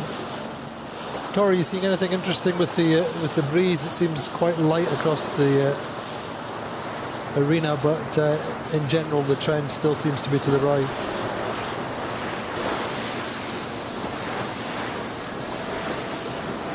Yeah, it's definitely lighter in the lower half of this course as it was after the start. There's a little bit more pressure up near the windward marks, but yeah, generally trending right and helping the boats that were out on that side. Sled with a really, really nice lead here. You might have a bit of deja vu from conditions yesterday, but it's definitely not boat-wise. We've got Sled and Gladiator coming in here. It's nice to see them at the front of the fleet. It is indeed. I think Sled in particular a little bit up and down, not able to get themselves into the top threes, top fours, as we've seen them doing before. Similarly, same case applies for Gladiator. Gladiator appeared to have been nice and quick down this run. Just getting inside. Quantum are actually separated well out to the right. Looking for the same as Sled had. The Sled have sailed this run very nicely, Pedro. Yes, I think, and as the wind was shifting to the right, I think even if the others took the first positive shift after the mark, they were patient, and probably with the header they got advantage and they gained meters. So congratulations to them for that option. And I think now we are going to see the teams probably still take the right side of the course, so left turn that in the left mark. In the left mark, yes. It's a hard option to take because there is a lot of spinakers coming in the downwind, and you'll be below all of that troubled air. But as we see in the gate, it seems that it was advantage. No, it's a nice drop from the Sled. Just a couple of seconds with these string drops, and it just disappears. Nice rounding. It's going to be interesting to see whether Gladiators can get across there into the zone ahead of ahead of Quantum. Quantum coming down with speed. Kite strapped and accelerating. I think they're just going to be able to get in there. So in the end, Quantum getting around inside Gladiator. Gladiator were up in second, but the other key thing is that Phoenix are coming around the other mark in clear air.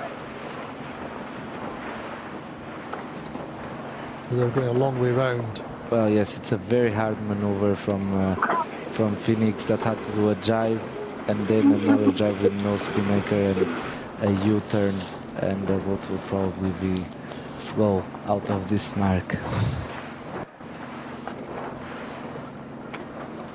But they do have a little bit of pressure there.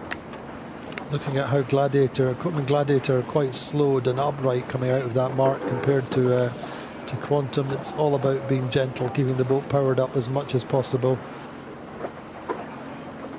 Value coming through the shot now in 6th place.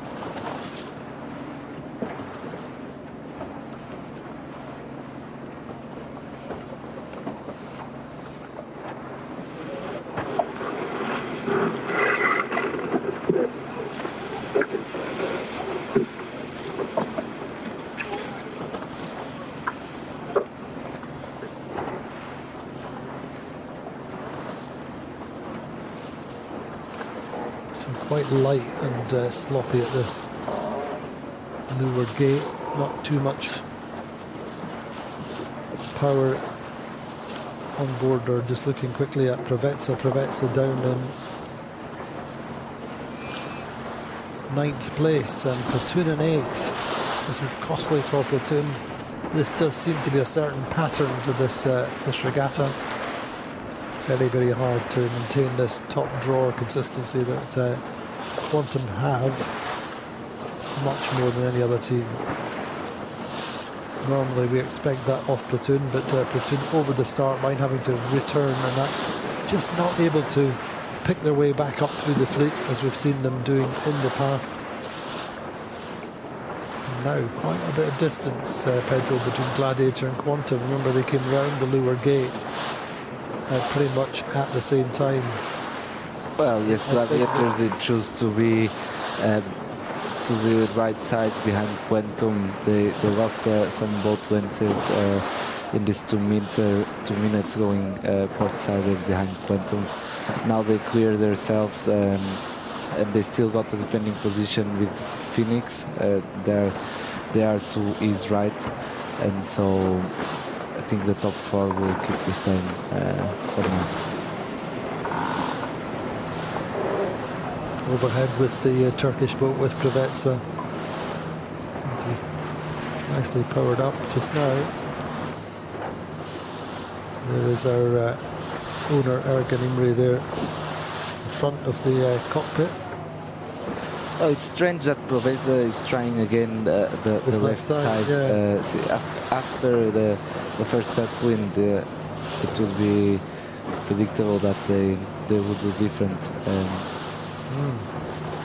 So, but still they are choosing this, and I think for now there's not a clear advantage. After seeing the first upwind, this is... especially when the breeze has been trending right, such as we've seen, but you just never know. Surely this is something that they like, and they believe that it's better, but seeing from here it seems to be a better option to go to the right. So Vayu then struggling a little bit just now, Tor down in 8th, I think.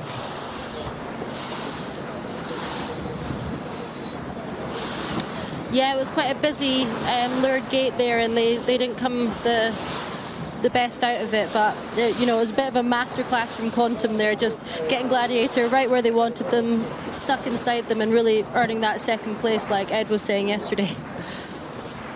That's right, they just did a nice fast ley lines coming in hot and fast. Got inside the Gladiator and round them. Regained the second place Gladiator, I think, starting to get up to them, but it was also, Pedro was all about power out of the mark, and they managed to do that, didn't they? Keeping a little bit more momentum than Gladiator. Gladiator were more upright and slowed. Well, they had the interior on the mark, and so Gladiator tried to stop and go behind them with a higher mode, but I think it's cost them in the end, doesn't it? But cost. Still hanging in there in third. Phoenix chasing them.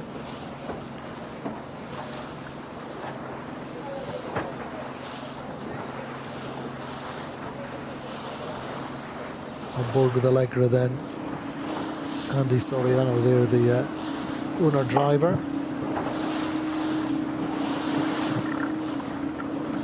Getting a little bit more powered up. They're the only team to have won 3 races so far at this regatta, but they've also had an 8th and a 9th in their scoreline. Mid-fleet just now, really. Kind of a little bit more conservative in their options just now. Quantum nicely powered up there, sailing right to left. Seemed to have made a bit of a gain. I mean, considering where they came round the mark with Gladiator, gained 100 metres or so up this beat. But sled all the time, Pedro. They're now 220 metres clear. It's a little bit easier when you're out in front in this fleet to sail your own race and pick the shifts. Well, it is, and this is the good and bad of Cascais. It's a course that now is clearly one side favourite, and if you are in commanding position and you have speed, you get to the favourite side, and then you tack and you are ahead. There's not much to say. Now it's between the teams that are doing this port side upwind to see if they get a better VMG, so they can position when they are on starboard in the right ley line. So in the meantime, not too many options then for Phoenix. Just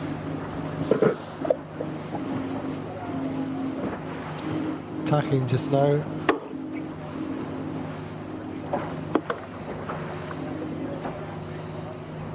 Cloud appears to be, oh well, speak too soon.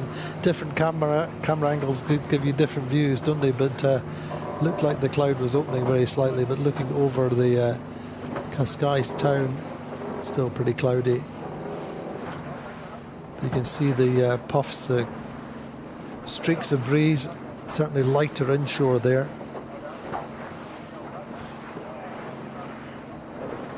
But you know, classic Cascais panorama, if you like, that coastal road all the way out to Ginshot.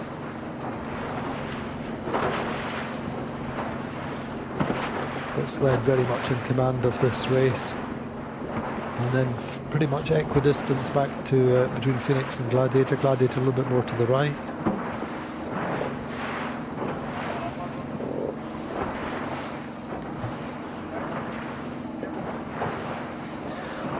I think we have to watch what the fight between Alegre, Platoon and Interlodge, because now Alegre tucked in the left of these boats, and they are in the right corner where it should be more pressure and more shift. So it will be nice to see if Alegre can come back from that, or if it was better that they go straight to the right ley line and tack in front of the back group.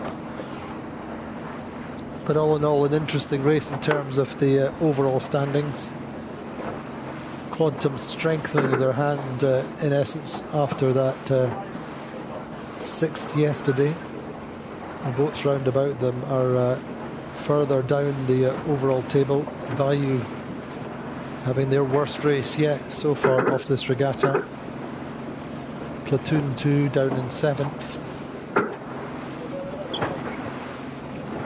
Phoenix strengthening their hand, albeit with the 4th. Gladiator, although having a good race, not really in contention or in a position to affect the quantum standing, really. So looking good, you'd have to say, Pedro, for quantum. In the overall standings, their main rivals are further down the table. Oh, it is, and they keep the consistency with this race. Probably if they get in the next race another top 3 result, they would be comfortable for tomorrow. I think not much to say. They are consistent. They don't do big mistakes except one race, and so it's paying off. And really that mistake was just tiny in the greater scheme of things. We did cost them. They just, boats beside them jibed away. A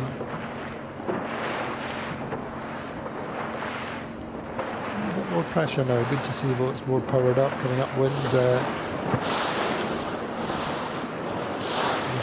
Phoenix still got 100 metres or so behind Quantum.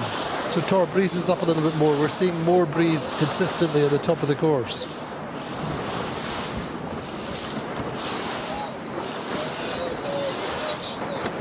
Yep, definitely a little bit more up here, which means the boats are a bit more powered up and gives them a little bit more options. It's not so costly to do manoeuvres, and it doesn't take as long to get the boats up to speed. So yeah, Sled looking comfortable out in front here, just eking the meters away on Quantum and Phoenix and Gladiator. But it's good for Quantum that Sled are up there with the other 2 boats on the top of the scoreboard further down the pack. That's right. Allegra just in 7th just now. Well, it happened that the boats at the right of Alegre did have advantage.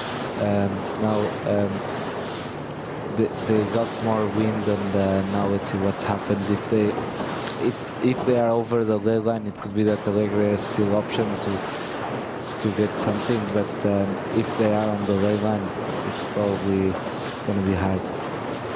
It is, I think, probably just a little bit still under, but interesting seeing Phoenix making a little bit of a gain, perhaps. Not sure how that's going to stick or not, but as Pedro said, it's all about ley line now.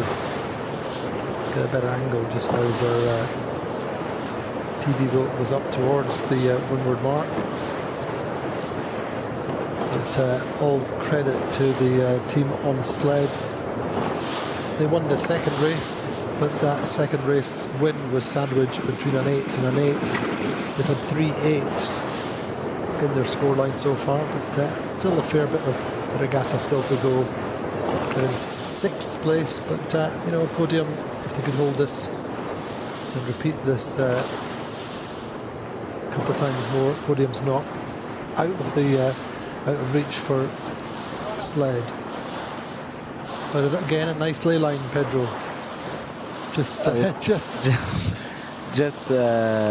Well, if it's not the ley line, it's just one boat length below it. I think probably with the inertia of these boats, they can still get the mark, and they have a very, very good lead over the other boats. But I mean, this is the second, you know, I'm saying they're going to get there, but it's a second inch perfect, centimetre perfect ley line. Well, yes, from this camera I think angle. I'll just shoot it perhaps, but yeah, they're just coming in. They maybe just take a little bit. Yes, it's a double tap. Hitch.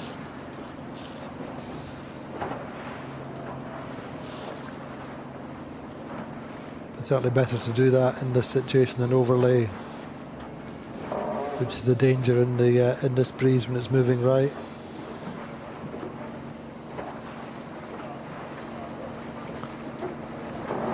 But a pretty good lead then, all in all, for sled. It is now with this distance, probably we are going to see them just cover the second place. And defending this position. They won't take, I think, any risk now, as they did in the first downwind. And that's it. That first downwind was really key, wasn't it? Because they found more pressure and made their gains by staying to the right downwind. Which, interestingly enough, when we were talking earlier about Quantum's one mistake, and that was it. They stayed a little bit right, and the boats down the left had more pressure, so all to play for. We're watching Phoenix coming back at Gladiator. I think the boat that impresses me more in this upwind is Interlodge. Like they were further back, and they got again to the fight. They got to the right corner, and they get in a position to Alegre, and now they are just behind, one boat length behind Phoenix, and all open to the last downwind to see if they can get one more place. Fantastic for a team who haven't scored better than 7th so far. This could be their best result. It's all good. Austin Fragaman very much enjoying the racing here in Cascais.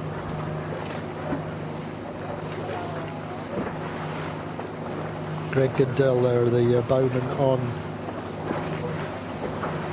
Quantum, as Ed Reynolds telling us yesterday, the only bowman they've ever had. And Phoenix coming away in 3rd, I think that Phoenix coming away in 4th, but Interlodge got himself up to 5th using that right corner.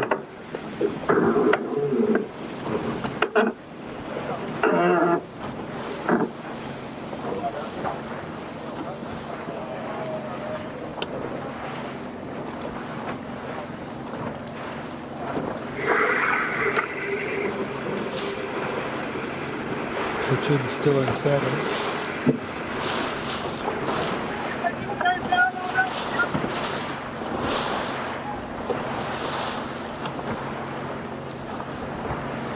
So the final run then, Quantum staying right, Gladiator going off to that left side. Right work for sled on the last downwind, the first downwind. Nothing in it really between Gladiator and Phoenix. But Quantum really well clear of the boats behind with Phoenix and Gladiator.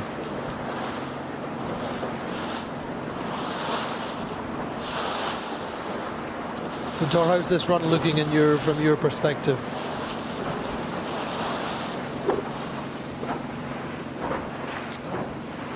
Well, Gladiator have only just punched through the dirty air from that spreading mark, so they were looking a little bit soft for a while there, but I think it's looking nice down that side. But contrasting to that, Sled have come quite far out the other side and are just setting up to jibe with Quantum going at the same time as them. So I think there's something over there on the right-hand side of the course looking upwind. We'll see how it comes out when Phoenix goes back across. Anyway, the bearing to the finish line has changed, obviously, in the shifting breeze. It's now at 125, but favoured side seems to be this right. Looking downwind, Sled, Quantum, Phoenix. Battle really is between Phoenix and Gladiator. Whether Phoenix can steal third or not. Remember yesterday was a disappointed Gladiator team, having sailed pretty well, losing fourth on the run. They're pretty much head to head with Phoenix coming down this run, Pedro. Eh? Well, I think yes, they made the safer option. They got just at the beginning of the downwind, not driving, not taking the risk to go to the right. It didn't pay off the first downwind, so well, we have to see what happens in this crossing.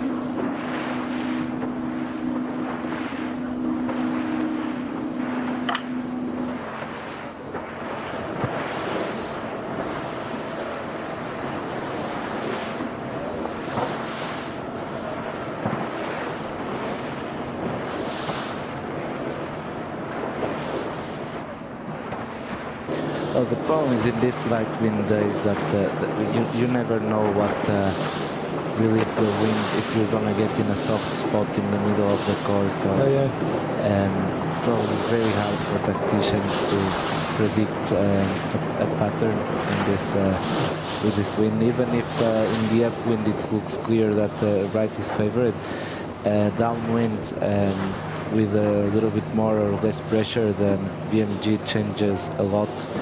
And so it's harder to predict where the advantage could be, and then also the distance are further. The boats are more separated, and so it could be a lot of gains and a lot of losses in a very short time. From what we are seeing now, it seems that the standings are the same. But the wind is very light and everything can happen. We're still seeing possibly a gain to Interlodge on that left side relative to Phoenix. But there's still a fair bit of this run still to go, and as Pedro said, the pressure and particularly the holes, you can see them on the water in our drone shots.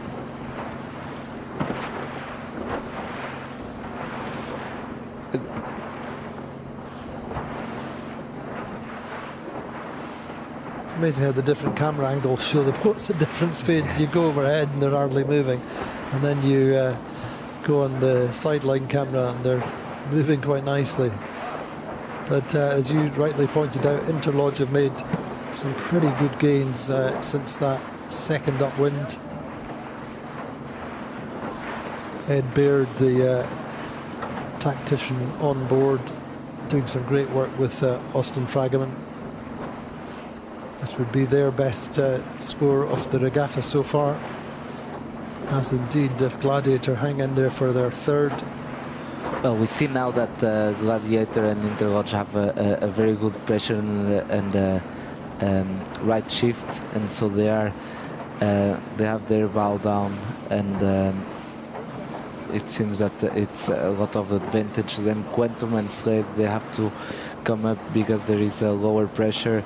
And so I don't think it will be enough to get to the lead from Gladiator's position, but it will be certainly hard for Phoenix if they have such a good advantage on this right side.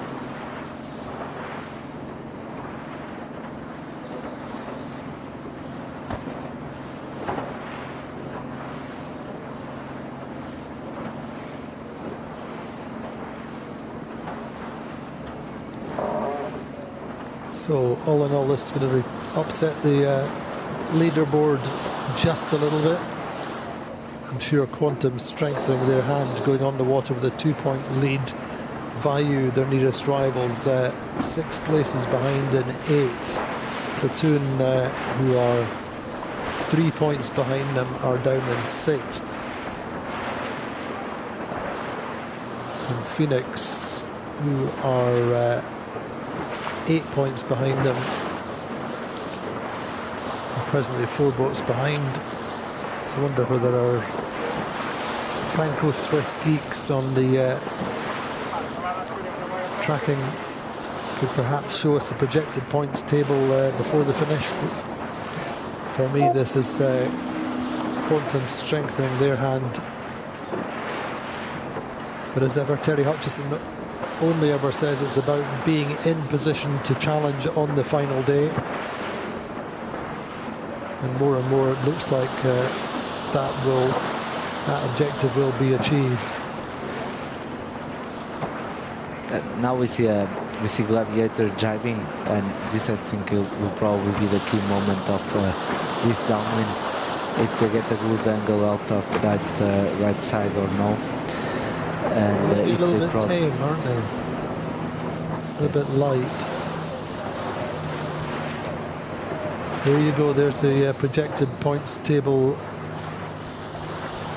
changing all the time, but Quantum opening out another 7 points or 6 points on this race alone, changing all the time. But Quantum on 20, Phoenix on 29, Vayu on 29, 28, Platoon 28, Allegra 36. So very, very close behind Quantum, the battle for the podium.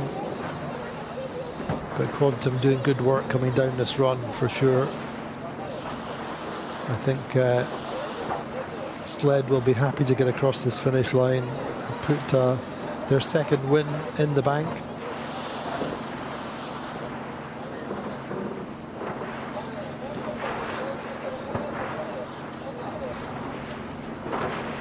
Great to see these overhead angles or these overhead shots. Just you get a much clearer idea of the angles the boats have to jibe through.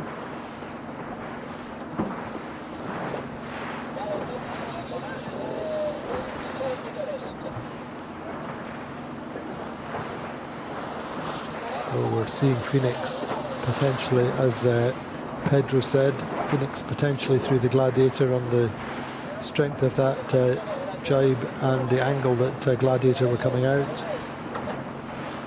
But this race is far from over, other than Sled having a nice 160 metre lead.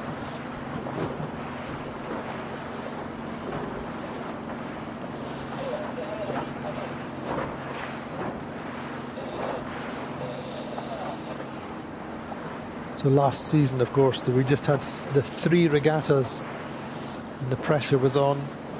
Every place was so, and position was so much more magnified because it was a short season. And even, I think, the Menorca regatta, we only had 5 or 6 races.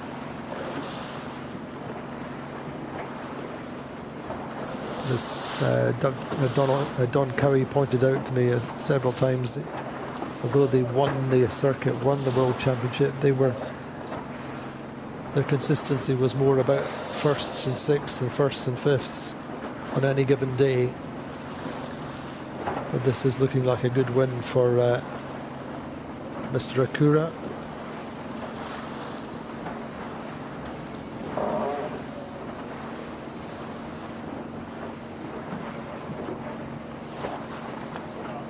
So what are we seeing in the sky there, Pedro? Seems to be clouds opening up a little bit. A little more clear atmosphere. Yes. Hopefully indicating we're going to get some good wind tomorrow. Well, the forecast for tomorrow is stronger winds than today, and I think tomorrow we're going to see some more action. If not, we want our money back. Yeah. But I mean, it's been a great regatta in the sense that, as several teams have pointed out, you come here and it's 20 knots, then there's kind of or 20 knots every day, you tend to have a dividing line between the teams that can perform in those conditions and the teams that can't, and nothing changes over the course of the week. For sure, it's been a much more open regatta than we expected, even if the outcome is increasingly looking like it'll be the same as we saw in Bayona. And in the breeze, Quantum are definitely one of the strongest teams. Impeccable boat handling. They were saying that they had some work to do, shall we say, in their boat speed in the really strong breeze. Not done very much with that, so that could be interesting. But at the moment then, sled coming down towards the finish line and just rolling up the staysail. So Tor, a good win for sled then.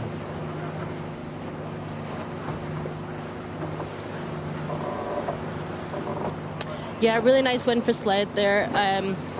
You know, pretty textbook. Nice start at the committee boat end of the line, off to the right, and yeah, been controlling ever since they got those gains to the right in the first beat. So yeah, really well executed. We've got Quantum coming in just behind them for another second in this regatta. I don't think they've won a race yet, so I think the only time that a boat's won this World Championships without winning the race was Platoon in 2017. So I wonder if they'll do it again. They've got 3 races to go to get a bullet. If not, they'll be joining Platoon. I think they'd be quite happy to join Platoon. They are the team that won 3 World Championships, but they've only won 2 in the era of Rolex sponsorship. So Quantum Racing coming through for second place just now.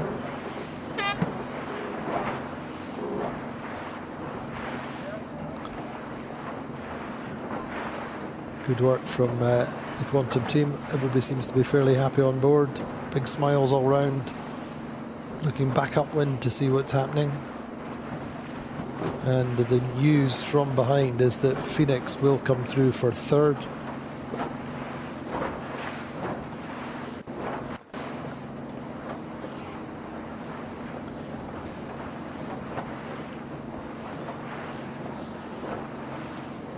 So Tom Slingsby, Cameron Dunn, Tony Norris and the hard-working South African flag team coming through for a well-earned third.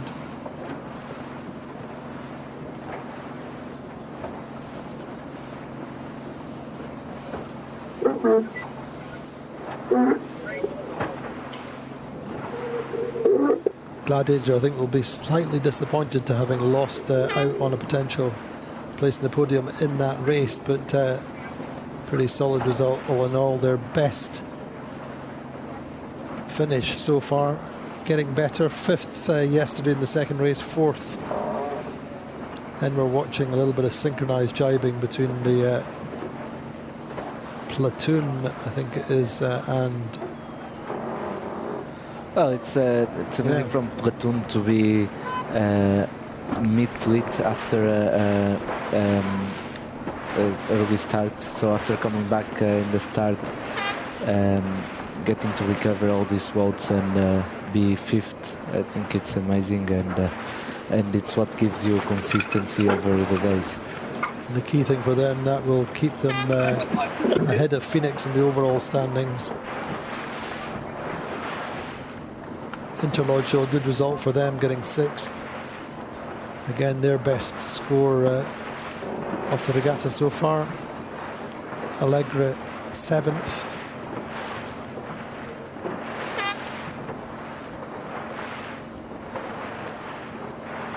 But from Allegra we saw the opposite from what we see with Platoon. Allegra was in the front in the first part of the race and just faded, didn't they?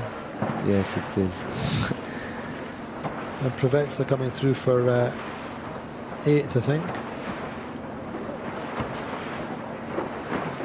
Provezza just put their faith in the left twice, I think, and it didn't work for them. And then, unfortunately, Vayu then wheels come off just a little bit.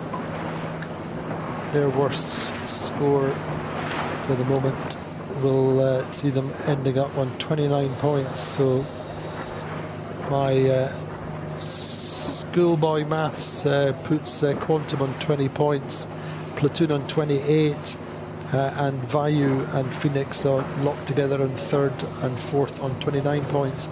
Let's have a quick look at the replay, just how this played out. Why did and how did Sled win this race? With Sled starting towards the committee boat end of the line. Platoon there, as we saw, over the start. Quantum and Sled out, pretty much keeping their options open, but round the top mark it was Sled leading from Quantum and Gladiator. Down the first run it was the early jibe for Sled leading by over 100 metres at this stage through the leeward gate. Then Gladiator and Quantum on opposite marks coming through the leeward gate. This is the second meet on board with Phoenix, but no mistaking the white-hulled Sled have this comfortable lead. Double tack just to get round the top mark, but that was just fine. Quantum down that run, and there you see Sled coming through the finish line for their second win of the regatta. Quantum super consistent in second. That's their fourth second place over the course of the regatta so far, and really Pedro just getting stronger and stronger. Quantum, aren't they? Yes, it is. Now they have out of 7 races, they got 6 racers in the top 3. Someone told me just before I came in that average score in Cascais for Quantum is 2.3 points over the whole piece. Yes, and they won 3 of the 4 championships. That's here. right. No, they won 2 in a row, and 3. I think 2015 they won. But yeah, I mean, it's the level of consistency. If you could put together a series like that all the time, you'd be a very happy man, wouldn't you? Well, yes, it is, and I think now they are the team to watch. This consistency is very hard to achieve when you're sailing, because I think the key thing for them, the level of consistency is achieved without too much risk. They start consistently well. They don't push the risk. As you said, they just get themselves into the right position to get the shifts on the first beat, and they just, as Terry Hutchison says, just keep chipping away, you know. And other teams, they push harder, they get a good result here and there, and then they get a bad one. And it's an object lesson in how to win regattas, isn't it? Well, yes, it is, but you can also do that if you have a very good and a very fast boat. You can do a low risk strategy. Although if your boat is not so good, you need to take more risk. You need to be more extreme. And so there's these 2 schools of some tacticians that like to be more extreme. More. What's your philosophy? I'm more like Quantum, but you really need to have a fast boat. So strong team. If you're not on the best spot of the race course, you can still be competitive. What would you have said about Phoenix's race? Because I mean, they started well, gave themselves options, and they were going forward in the fleet, weren't they? Well, yes, they had a good option. They were in the middle in the first upwind, and so I think they managed very well. Then in the downwinds, the Gladiator took 2 jibe sets, and so they had to manage that jibe set from Gladiator. I think they followed Quantum and Gladiator in the first downwind, and then I think very good. Well, Tom Slingsby anyway is a good tactician. He's not bad. And so he knows what he's doing, and nothing to say really. He won the Laser World Championships here in 2007. Tom Slingsby did. Let's look at the scoreboards then after that race number 7 in the series, as Pedro pointed out very clearly. It's their 4th second place, 2 thirds and a 6th. They're now 8 points clear of Platoon on 28, Phoenix on 29. That was the podium exactly in Bayona last month, shaping up quite similar. Vayu on 29, Alegre on 32, Sled on 34, Preveza on 44, Gladiator with that 4th and 46, and Interlodge, their best score too, in 9th place but in 53 points. But the great thing, Pedro, there's battles all the way through the fleet right down, and they're going to go through the next 3 races. There's always something on, isn't there? Well, it is. Every point counts a lot, and between this middle fleet there is a lot of opportunities to pass boats.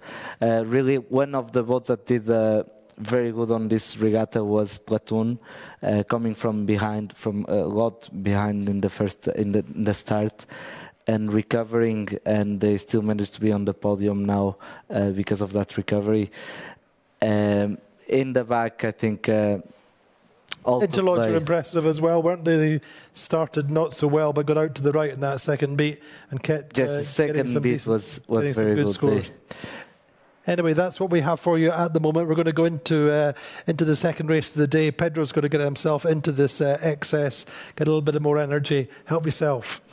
Join us in a few minutes. We'll be back with the second race of the day on the penultimate day of the Rolex TP52 World Championships here in Cascais.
Welcome back to Cascais then. We've had one half-decent race. Prix still quite light, but really, overall, we've just got one more race to go today.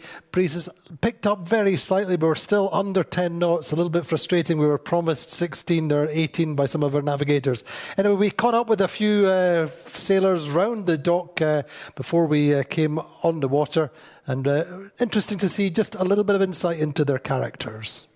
We're starting now. What's your favourite film? Apocalypse Now. What's your favourite sailing venue? Here.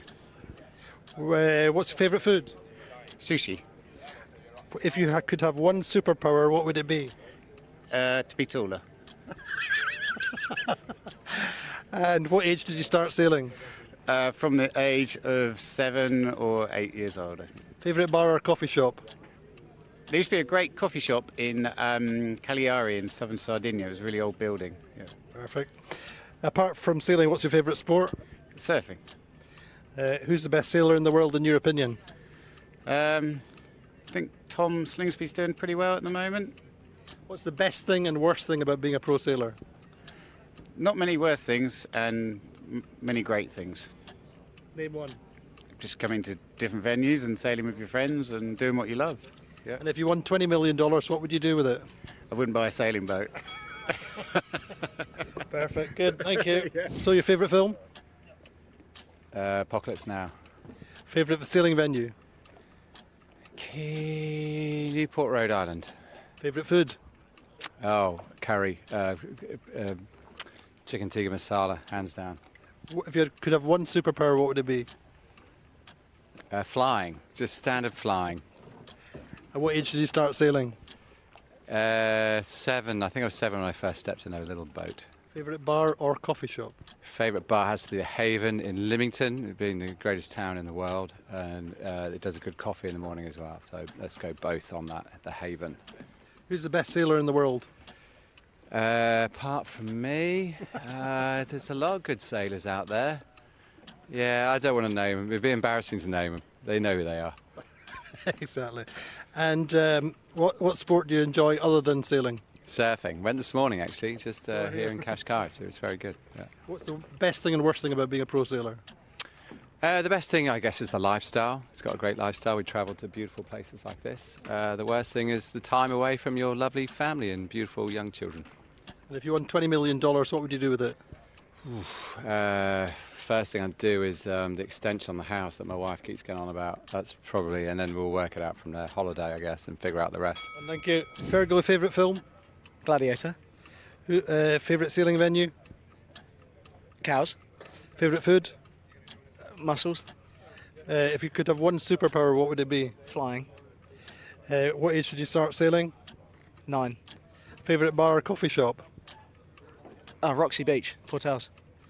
Apart from sailing, what's your other favourite sport? Paddle. Paddleboarding. No, paddle, like tennis, paddle. Right, okay. Yeah. Who's the best sailor in the world? Present company excluded. Tom Slingsby. What's the best thing and worst thing about being a pro sailor? Nothing. Everything is great. Nothing bad. And if you had just won $20 million, what would you do with it? Give it to you, probably. Right answer. A little bit of an insight into the lives and the thoughts of our pro sailors out there. Good bit of fun. We'll keep that theme up over the course of the season, hopefully. Anyway, we're into the sequence on the water. We should be going out and hopefully joining Tor Tomlinson. Still looks pretty light though, Pedro, doesn't it? Well, it looks like, although the sun came out, to be expecting to increase, the wind increase, but it's still very light. It seems to have less waves than in the first race, so nice conditions, sun, all good. Tor, what are you seeing?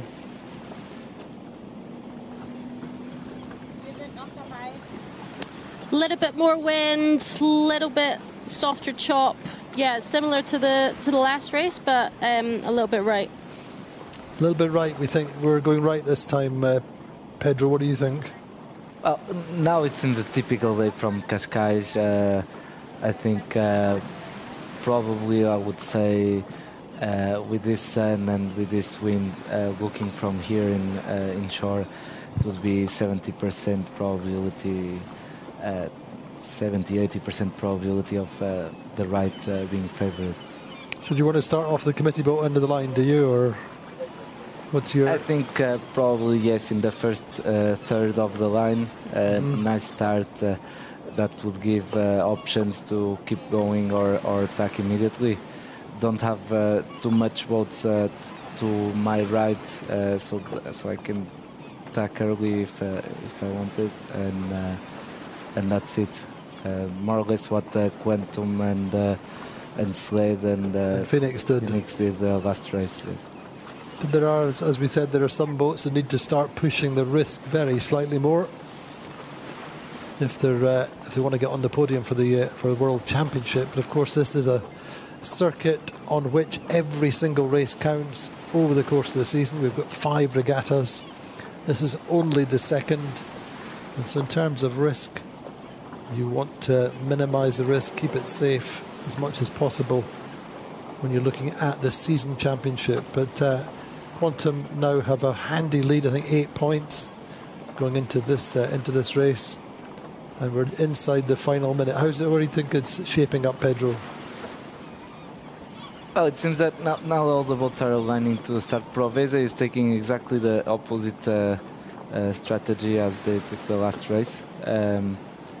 Also, Platoon is more to the left this time, and well, the middle group is the same.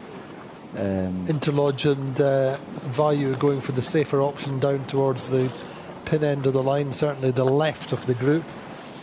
As Pedro's saying, Pravets are just holding the station on the committee boat, but their problem is they're going to be slowed and have to accelerate in there late. We're at 14 seconds speed build with Vayu and Interlodge at this end of the line. 2 seconds, 1. So I would still say there was a couple of boats over the line there, but we don't get there's certainly one boat going back, isn't there? That's Gladiator, isn't it? Gladiator closed out, Tor, weren't they?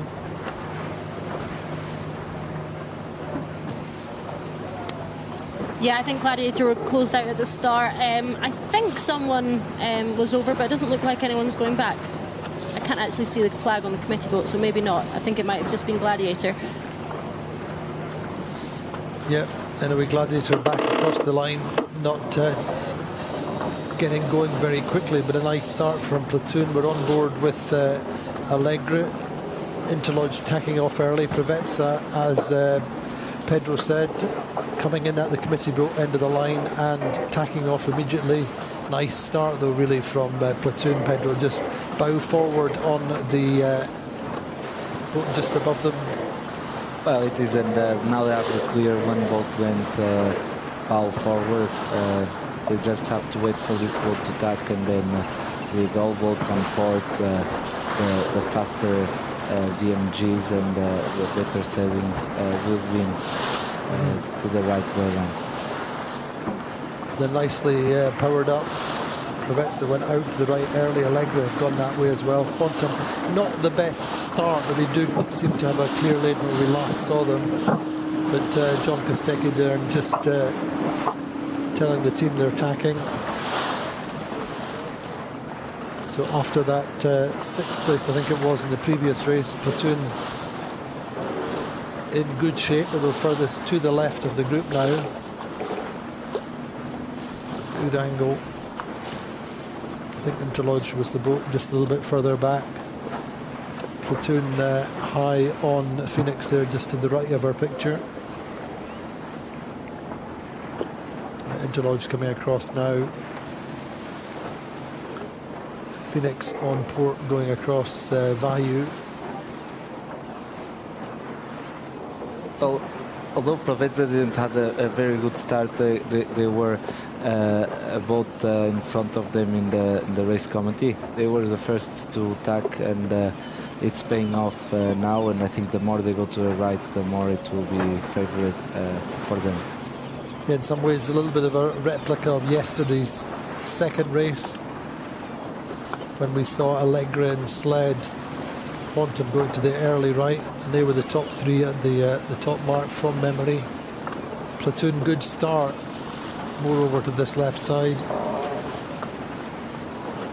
And Gladiator having to restart. I think they possibly had an instant on the line rather than being over, but we'll soon find out. Interlodge in our foreground just now. Not such a good start from them.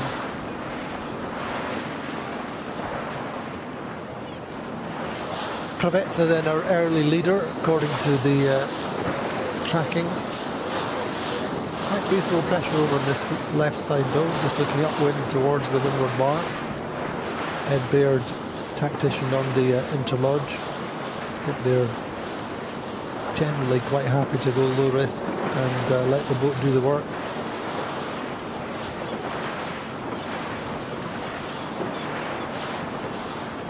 So how do you like the look of that there with Pravetsa's position? Oh, I think yes, Pravetsa is probably waiting for the more pressure and more shift in the right. All the others, I think, it's about managing the BMG to during this long port side. In Platoon's position, they will probably choose a fast mode and try to get in front of the starboard boats in the right way line in future. Did Quantum sitting a slightly higher mode just now.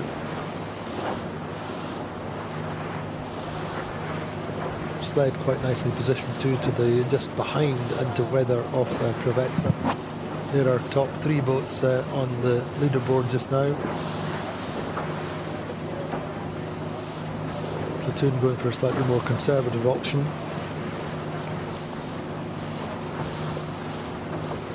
So Quantum with that lead, as we said, don't have to push it too hard on the line. Or they're now starting to see Allegra just rolling up some, isn't it?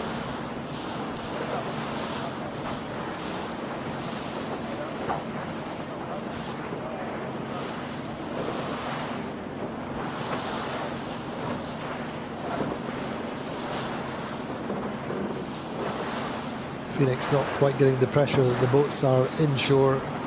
Consequently, appear to be just a little bit bowed down relative to those boats' tendencies to drop into them.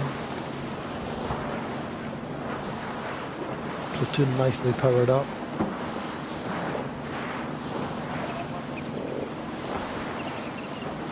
So to a certain extent, a little bit of a drag race to the right just now.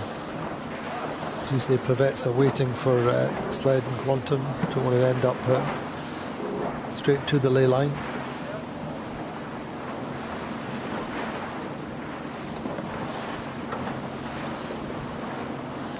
Well, this is exactly what Cascais offers. If you get a good start and you have a good lane to the right, and if you can be one of the first boats to attack, you'll probably be rewarded then in the top mark. Although this is not the most typical day, because there were clouds in the morning and the breeze is not as it normally been around 18 knots. It's still very typical conditions, and I think you can see that the boats to the right will probably be favored. Anyway, Pravetsa could do with a good result. Got themselves nicely positioned off the start line, getting out to the right early on. Presently lying in 7th place. That's second place behind Phoenix in the first race yesterday. Is their best finish so far. But we think they've got opportunities. They have options just now.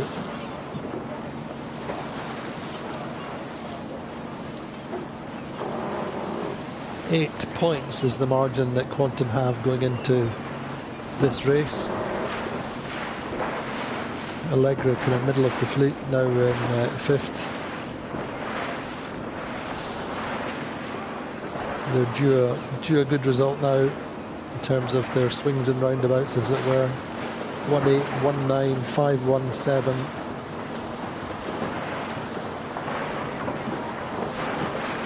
Fayu there, just his right-hand boat on their picture at the moment. In 7th, not having the kind of glamour days they've had so far at this regatta.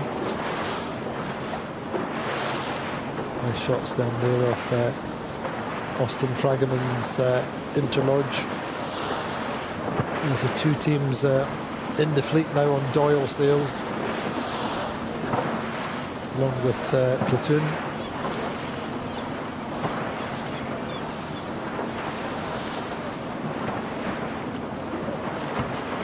So it could be a good day for the sled, having won that previous race.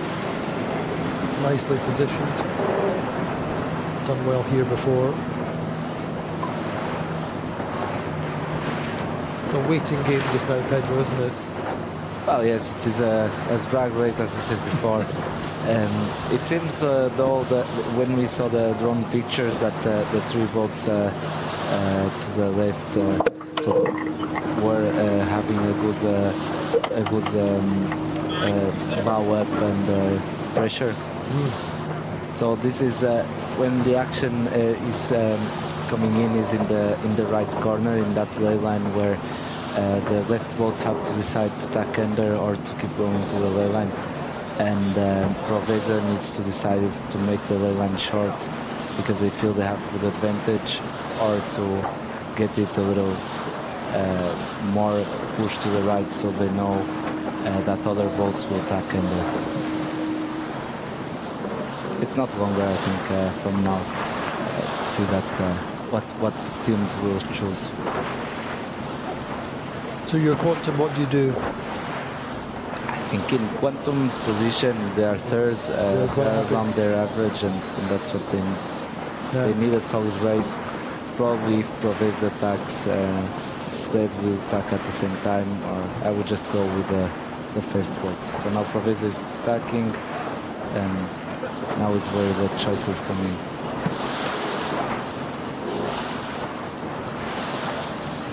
Certainly still a little bit more pressure inshore, isn't there? Looking at the angle that the boats are coming out in, it looks good. So we never know from this angle. So Quantum took the stern of Provezza. But keeping going. And keep going with Slade, exactly. This is always the danger in this course, is that everybody hits up and everybody gets over ley line, depending on the... Probably, I think they judged that Provezza took an early tack, and so they think they can get more advantage going there. Now they do a simultaneous tack with Slade.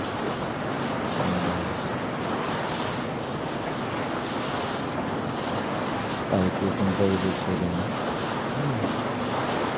Platoon not having too many options going in there, whether they have to tack under or try and wriggle through to the ley line. We're on board with Han Miller-Spear's team. John Cascais there standing. Exactly. His options, he's going to tack underneath Quantum perhaps. We've done quite well coming in second just now. Victor Marino there going down to the runner to set up. Big time rivals, these two.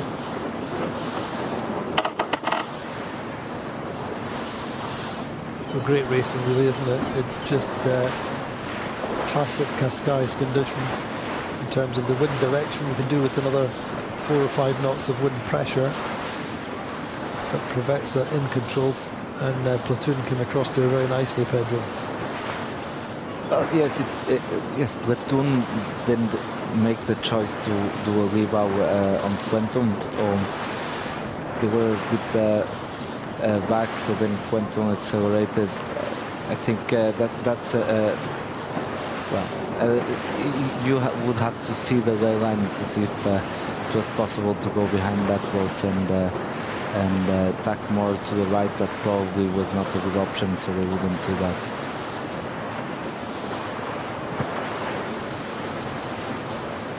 It's amazing how positions change. Sled were third a minute ago.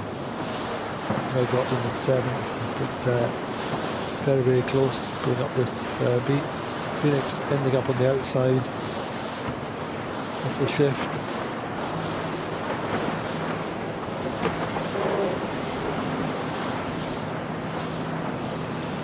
Slide on the inside, interlodge there, going threading the way through the group.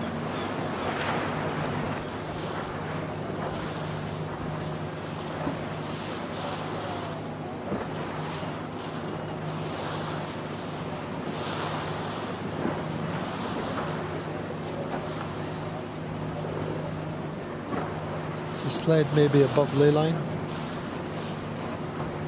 just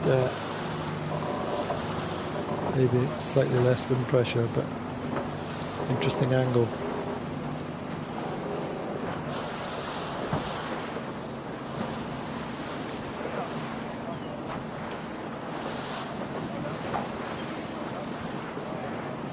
Better view of the ley line there.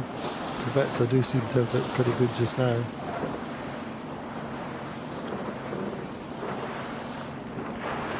Oh, for Prevets it will be costly to do 2 more tacks, although they just need a small left shift to have a good cross on the other boats.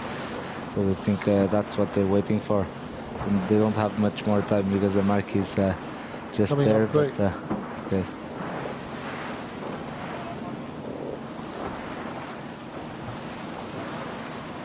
It seems to be that Platoon got Quantum in the lee bar. Yes. They seem to be back at some point, but then now they are clearly ahead of Quantum. So now we see the Prevets attack, and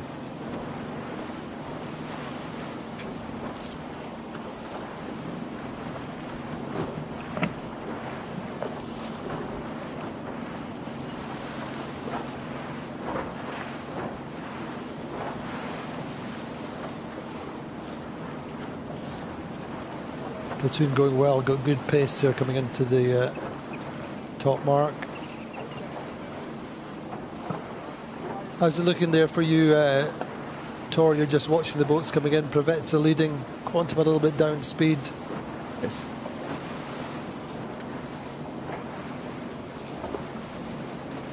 Yeah, Quantum have really struggled on this ley line into the top mark. They were looking to be in with the pack, but Allegra and Phoenix have just slotted in there in front of them. So I put Quantum down in 7th or 8th position there, actually, after the second half of that beat, looking quite strong.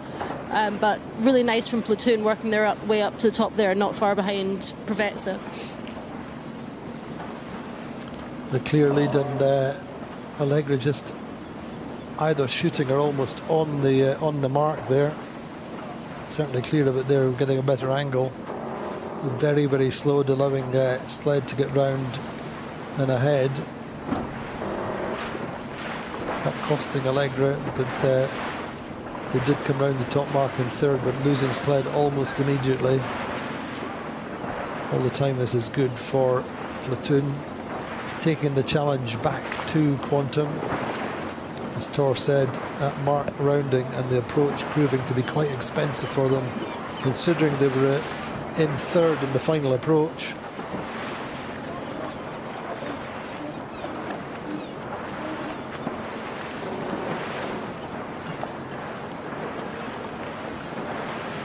In this one-sided track, this is difficult for Quantum Racing. They were 8 points clear of Platoon going into this race. Spend a lot of them just now on that final approach up to the windward mark.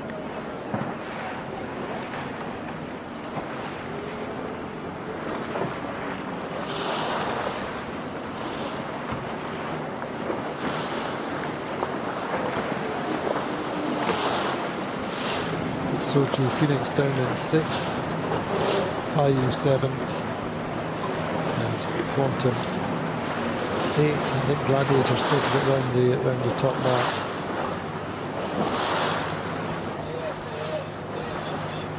The Gladiator a long way back with a straight downwind file.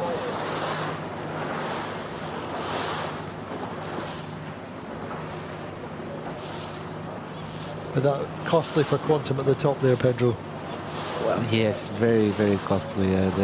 They were just between platoon and sled, and they finished being 8th. So that platoon came bow forward, and they were in the wind shadow that cost them a lot. So then they couldn't get the lay line, and so they had to do a double tack and lose many points. It will be interesting to see what they can do from this position. It's very difficult. It's a one-sided track, isn't it? And there are not too many options at the moment. They just have to do their best. Here comes an important part in this jibe. The boats that can get a good position in this port side downwind and then jibe inside the other boats will get favored, and the boats that get covered by the spinnaker's that could jibe inside can be losers in points, can be losing points. So the wind is flicking around between 310 and 315, which again is pretty much what we saw, the same thing happening yesterday. The breeze trending right the latter part of the day. Cloud cover is lifted, as Pedro pointed out just before the start. Platoon and Preveza then, I think largely coincidental, but both the Rolex boats excel in these conditions. I have to say it's not often we've seen this sequence, this positioning down on a race so far this season, with Preveza leading and Platoon in second.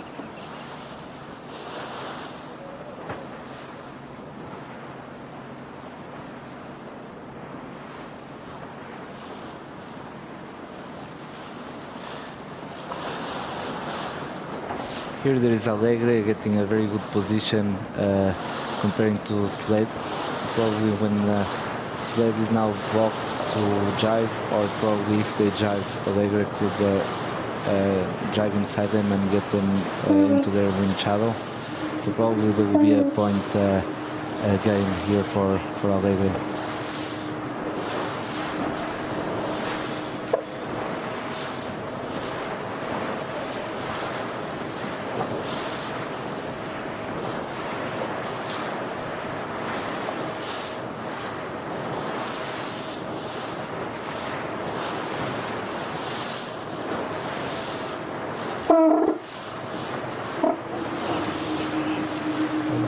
Platoon there, Harmler Spear, the helmsman. Nice jibe from them, I think.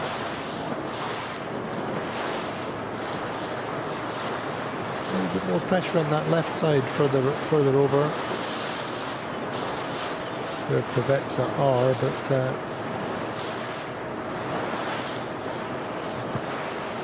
hard to see the good shots here of the sled in the foreground, I think. Resistance changing a little bit, perhaps. What do you think, Pedro? Well, now it will be about the last shifts. Yeah. So if Preveza can cross on Platoon in the last jibe, they'll still be in the lead. If Sled gets a little bit more pressure, it could be that it could be Sled or Platoon in the lead.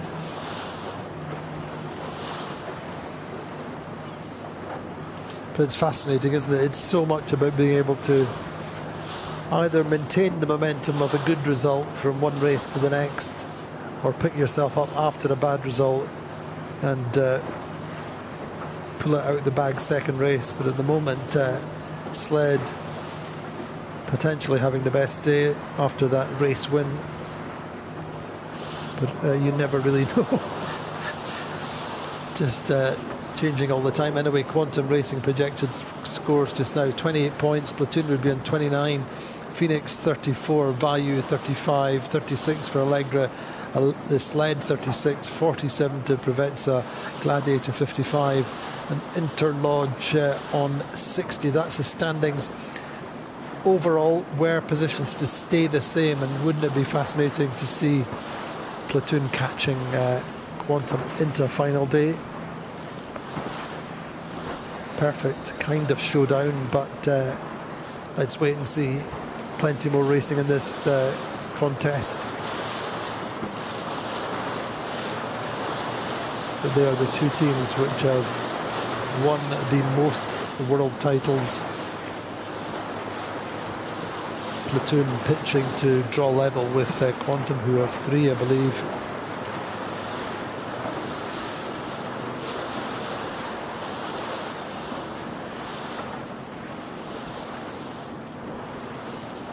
A lot of nervous tension in the body of John Cascais. They're kneeling on the bottom of the platoon.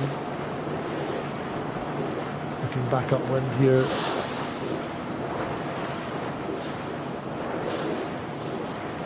Working with Jordi Calafat, Olympic gold medalist and America's Cup winner. Cascais, America's Cup winner twice over.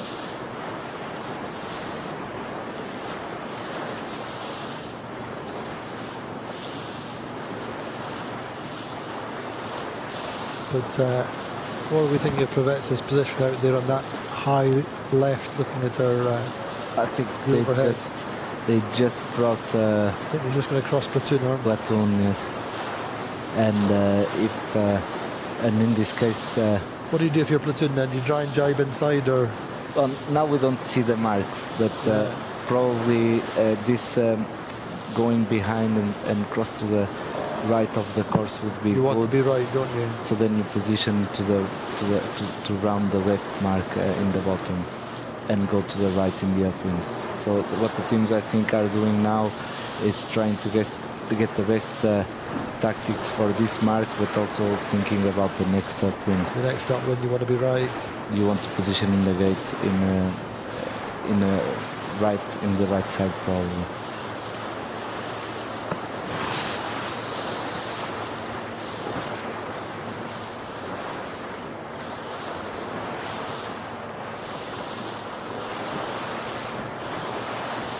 So we're on race 8 of 10 for the Rolex TP52 World Championship, penultimate day. Platoon in 3rd, Quantum Racing are down in 8th. And for sure, Quantum went on the water with an 8-point, or went into this race with an 8-point lead.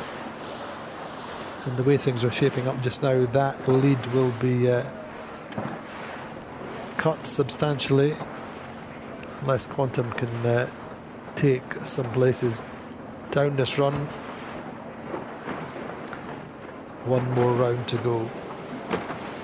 But credit to Ergen Imre's team on the Provetsa. They get off the start line, they get out to the right early into the prime position and are still leading Platoon.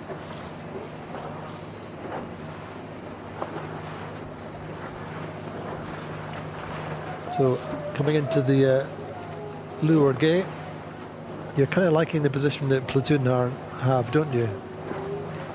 Yes, it's now they have the right rear. Yes. Provetsa takes the split. This is a dangerous position, probably now going to the left of the course. Although Platoon has to go under the spinakers. Yeah. He is still in the right side, so but pretty much going round at exactly the same time. And Sled and Allegra, but the pairs splitting generally left and right. Yes. And you're seeing Interlodge ahead of Phoenix.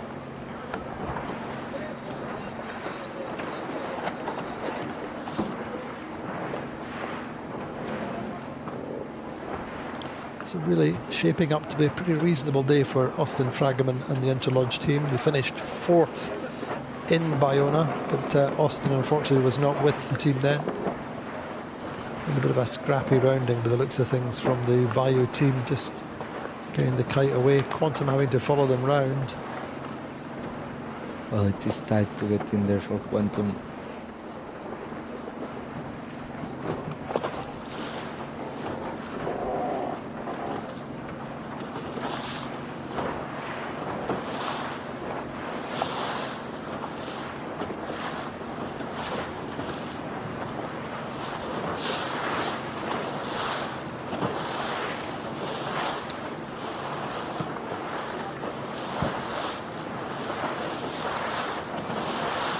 Ed Baird there looking upwind, the tactician there on the interlodge. Interlodge, nice pressure, good pace, tacking across. Maybe 9th on the leaderboard, but they're putting together a pretty solid, a pretty consistent day just now.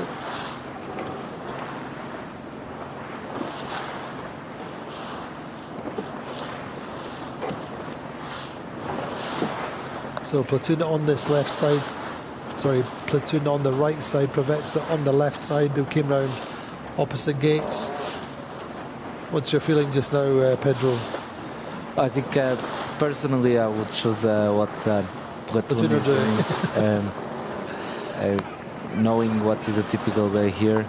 Although now Provezza has a good position, the gate that Provezza took was a little favorite in meters. But well, it's, we have to wait and see what is the last shift of this in the right way line to see if Platoon can cross, or if it's a little left-hander, Provezza can maintain the lead.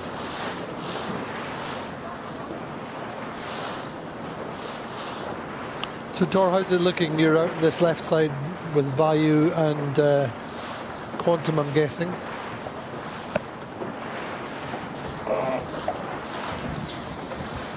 Yeah, I think that the right-hand mark was a little bit further upwind than the left-hand mark, so there was a little bit of a gain to be made there, but Quantum struggling being next to Vayu here.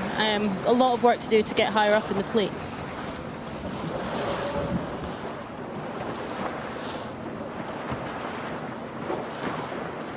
It's a big delta for Quantum to Platoon. Platoon we have as leader, but as Pedro pointing out, Provezza still quite nicely positioned with options to the left of Quantum. Then build a little bit, starting to see one or two little white caps. But yeah, actually Platoon looking pretty good in that right side. Wouldn't you say they're just starting to knock just a little bit, perhaps? It's still some time. I think they will be at half of this way to the right. I think they will be in these positions for more 3 or 4 minutes. I believe that Platoon has the speed now to gain meters and then wait for a right shift and cross on Provezza. In Provezza position, there's nothing special you can do. You can try to sell a good mode and wait for you to Cascais won't be Cascais, and no right shift at the end of that thing. Yeah.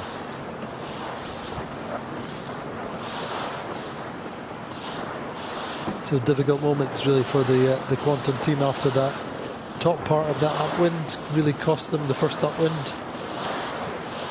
Not really with too many options, and they've got Vayu above them.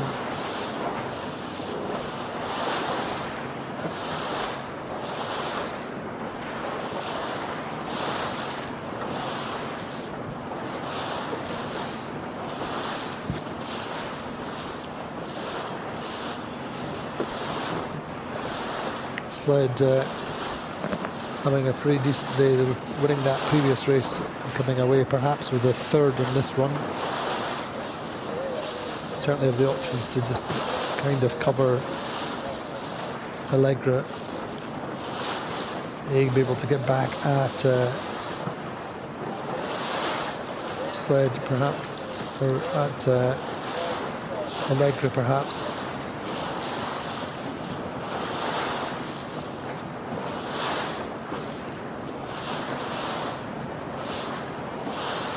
board with Platoon then.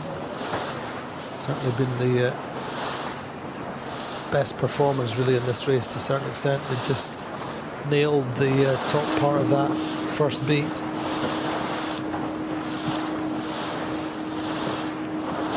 I think this is the 5th time that the Super Series has been to Cascais, so most of these top guys know the waters extremely well.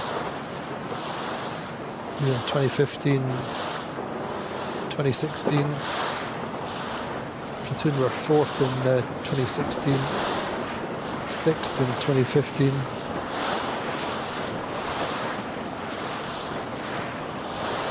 But we're expecting more breeze tomorrow. That could be the finale we're really waiting for. Meantime, watching one of the outstanding teams so far at this regatta, but they really are having a tough day in the office on the Bayou.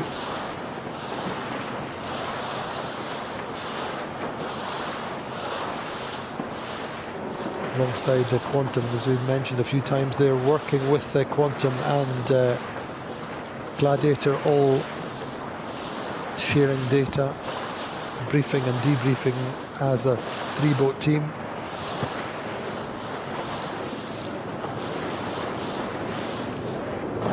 As Platoon now on Doyle sails, as indeed our Interlodge.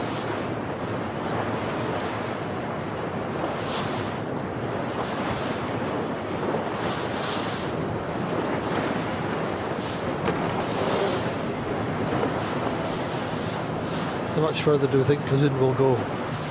Must be getting close to thinking about the tag. I think they will go all the way to the rail line. In reality, the game is on the other boats. They are in the favorite side, so they want leave it and leave boats to their right. They just want everyone to attack. They are attacking at this moment, and if they have the bow on the mark, it's probably they will be first in this upwind. So navigator on the Platoon is Jules Salter, Volvo Ocean Race winner.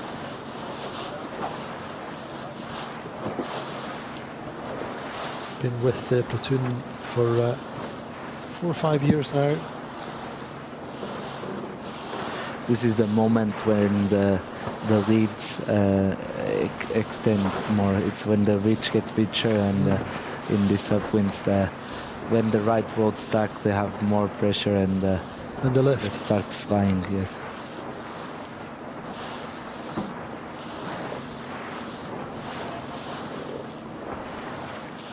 So that's our projected points table just now. If things stayed the same through the finish line, no positions changing in this race, then Quantum would go on to the water of the final day with a lead of just 2 points. Platoon would, our second, Phoenix, dropping a few points today, 35. Only 1 point ahead of Allegra. Allegra having a pretty solid day all in all. Bayou then dropping from 2nd to 5th. Sled tied on points, Provezza 46, Gladiator 55 and Interlodge 58, but Gladiator having a tough time after that 4th in the previous race. In the meantime, Ed Baird and Tom Slingsby having a go at each other. Yeah, it's the second time. Second time, I think there's a little bit of developing rivalry there. For sure, I'm sure that Phoenix would prefer to be much further up the track. But again, a little bit conservative in their start and their first upwind strategy compared to Platoon, Provezza and Sled, for example.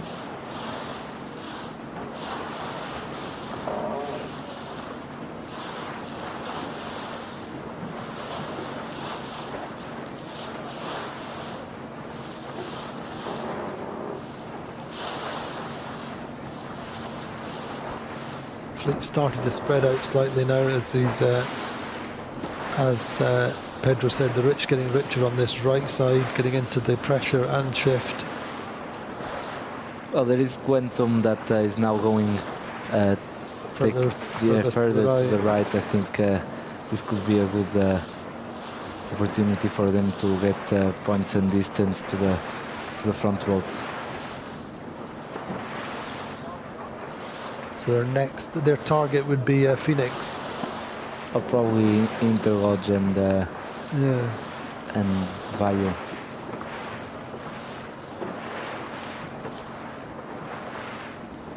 That are the boats more to the left.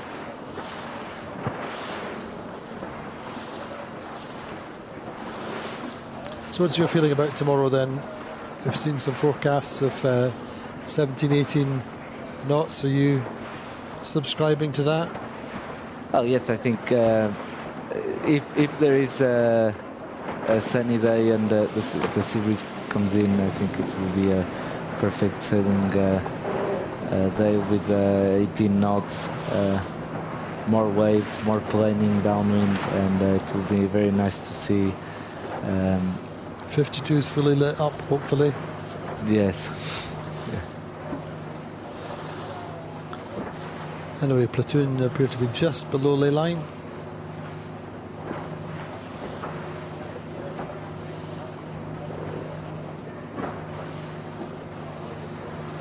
So now they take the attack just between Provezza and the mark, just to defend their position. And sled catching Provezza very slightly. I think closed a little bit of distance on Provezza. Yeah. See how that goes down this final run of the day.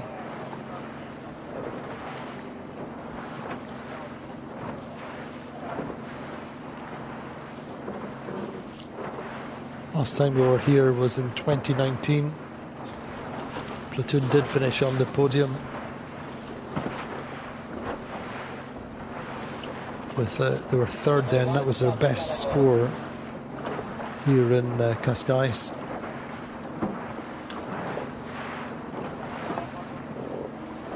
And that was a relatively small fleet then. We only had 7 boats in 2019. It was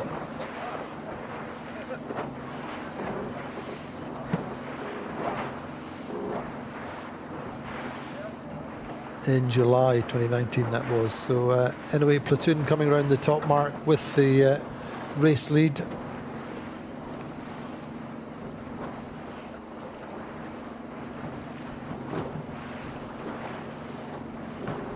Our Müller-Speer was not super happy yesterday,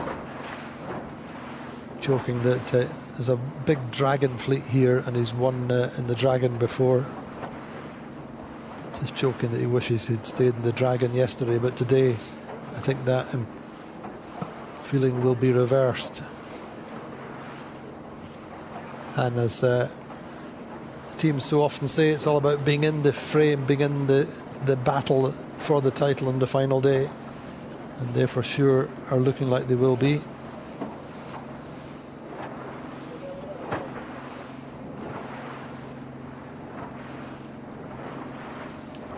With problems on the mark. Indeed, there are interlodge on the smart mark. So interesting one there, because obviously these smart marks have got no anchor line. Well, lucky for them, they don't have anchor line, because if they they'd be on it, but then they'd be moving the. I don't know how that works now. Whether the race officer has to keep moving the mark, or how that works. But it's an interesting one. It's the first time we've seen that. But anyway, that's going to be Interlodge having to. It's something to see what is the jury decision now, if they give just one penalty because of hitting the mark, or if they consider they got advantage from it not having anchor line and give them more than one. Interestingly, then they have to do their turns. We've got our umpires right there. The good thing from the quantum point of view is they take a place automatically. That gives them 1 extra point going into tomorrow. But really, in terms of the big picture, in terms of the excitement level, in terms of the ideal scenario going into the final day, we're looking for a big finale, and We'll certainly have a head-to-head between Quantum and Platoon.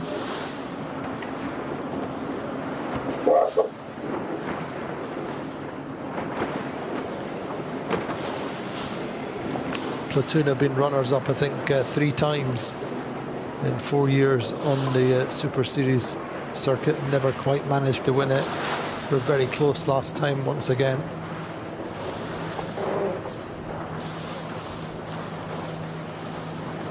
And I think we've got 3 sailors on board the Platoon who've just come from the 6-meter Worlds in Galicia, having won the world title. Victor Marinho, Ross Halcrow and Dirk de Ridder.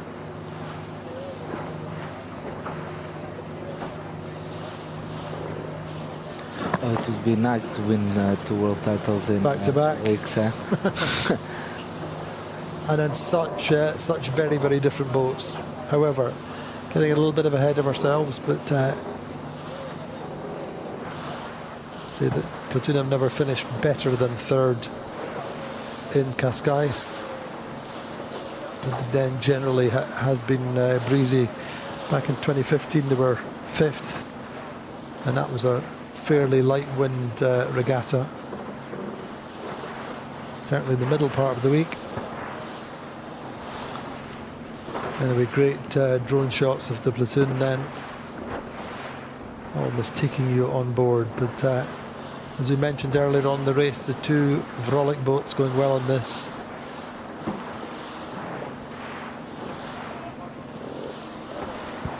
So Quantum up to 5th, largely by virtue of Interlodge hitting that mark. But Interlodge still ahead of Gladiator. Quantum chasing Phoenix, but there's a big gap forward then to Allegre.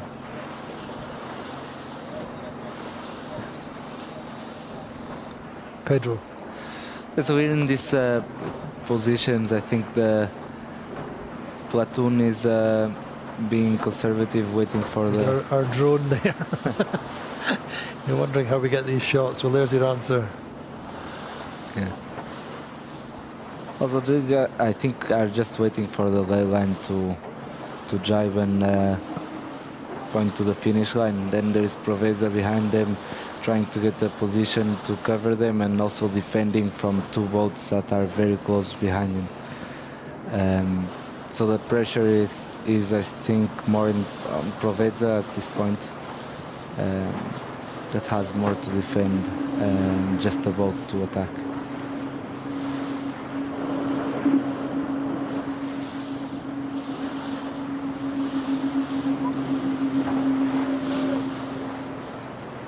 So there, Provezza jibing inside them,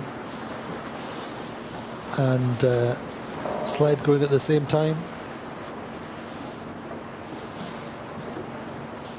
Sled then potentially having the best day of the fleet with that win in race 7, lying 3rd just now. Provezza accelerating nicely out of the jibe, a little bit quicker than Sled.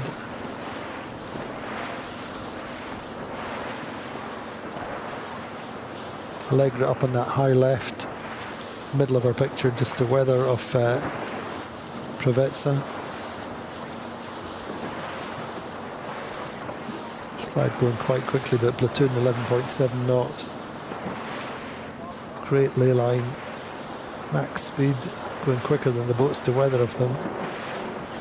Oh, that could also mean they missed the ley line. That probably is not They're the perhaps case.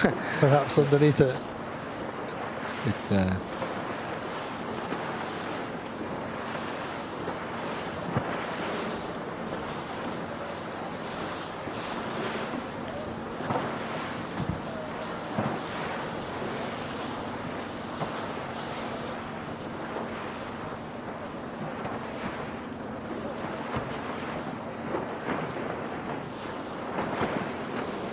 It's interesting just watching then the Quantum pattern in the end. Yesterday going 3-6, today going 2-6.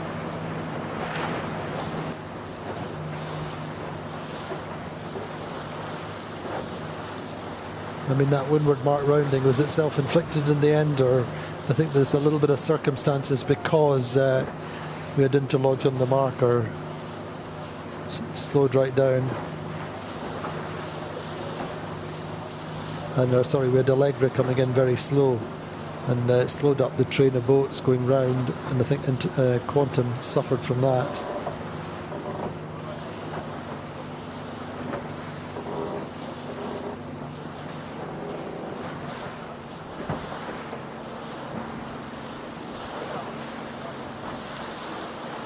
On board then with Allegra then on the handles there is Francesco Mangelli, the navigator, and Nick Ash, the strategist. Not able to get back at Provezza, as we wondered if they might, but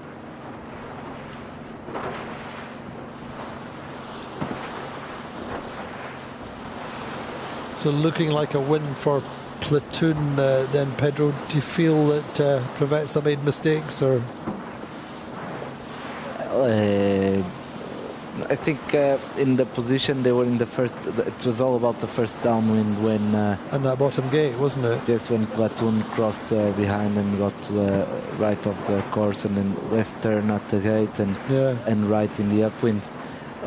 If they could have done something about that, well, probably... I think by the time they got to the gate, it was too late. And it's a difficult decision, because if they got a little bit later in the ley line to the right, to take the left turn, Platoon would drive inside and still be in the lead. So,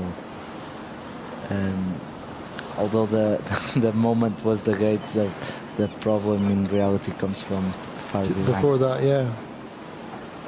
Probably from driving early in the downwind.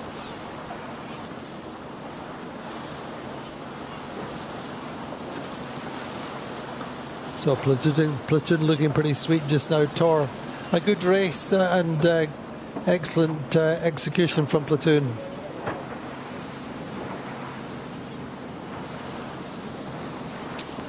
Yeah, really, really lovely race from Platoon here. For me, it was all about that lured gate. Platoon and Provezza both went round at the same time, but Platoon really got to the right side of the course, and kept it going, kept the boat speed, and got up to the top mark in good shape, and have kept Provezza where they want them, right behind them. Interestingly, Phoenix have gone out quite far to the left-hand side of the course, looking upwind, perhaps just trying to find some little gains out there, maybe get a place or two coming down this run.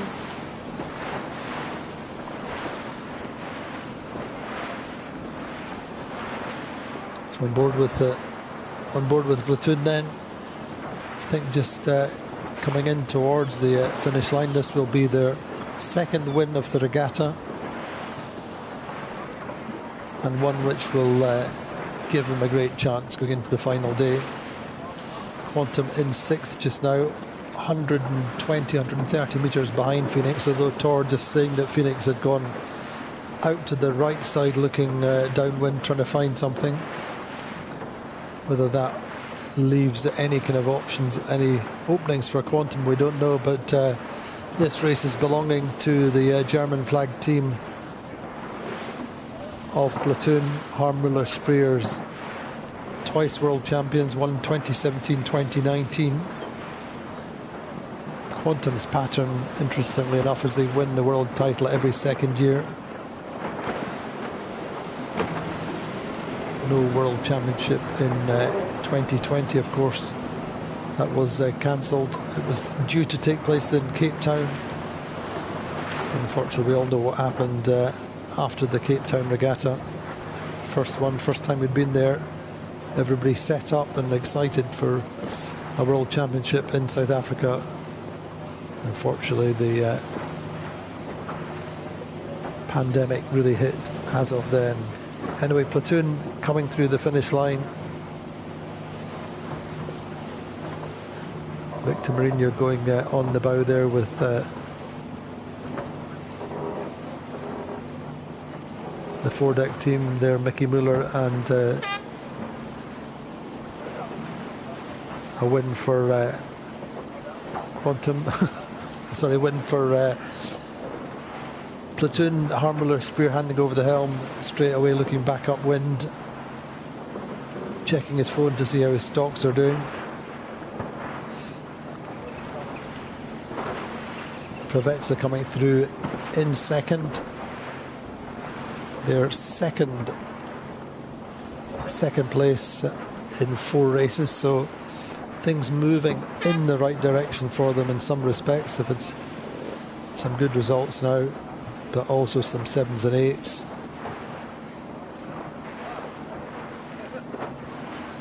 Next through is Sled. Sled then best boat of the day with a 1 and a 3. I think they'll be quite happy with that. Actually, Phoenix catching up a little bit on the Allegra, coming down with speed, but Allegra should get through there quite comfortably. Andy Soriano's team going 7-4 for the day.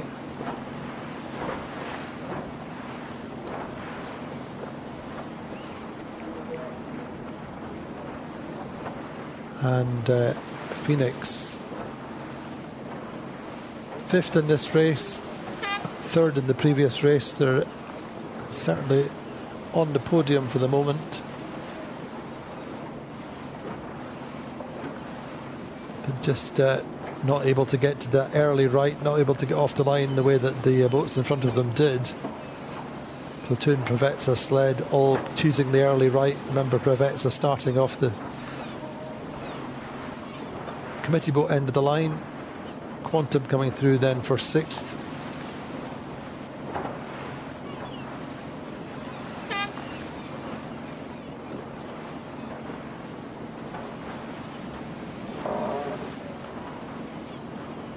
Value 7th, going 9 and 7 for the day. We'll have 16 points. It's a tough one for the team which were in 2nd place earlier on in the regatta. At one point we're only a couple of points behind Quantum. Then come Interlodge, as we saw, unfortunately hit that windward mark. That cost them, had to do their turns, but still ahead of Gladiator, who were over the start line,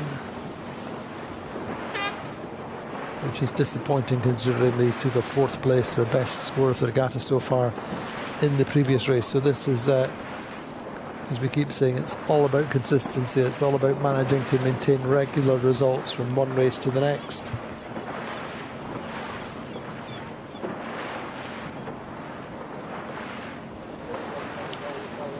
But from an outsider's point of view, as a sports fan, seeing the top of the table squeezing up has to be exciting for the big finale tomorrow. Just watching then as Gladiator, Tony Langley's team, come down through the finish line. A disappointing 9th for them. It seems that the Spinnaker is not on the bowsprit, so it could be that they had problems in the first downwind. Yeah. Maybe a little bit of work for the technical team on the Gladiator to do.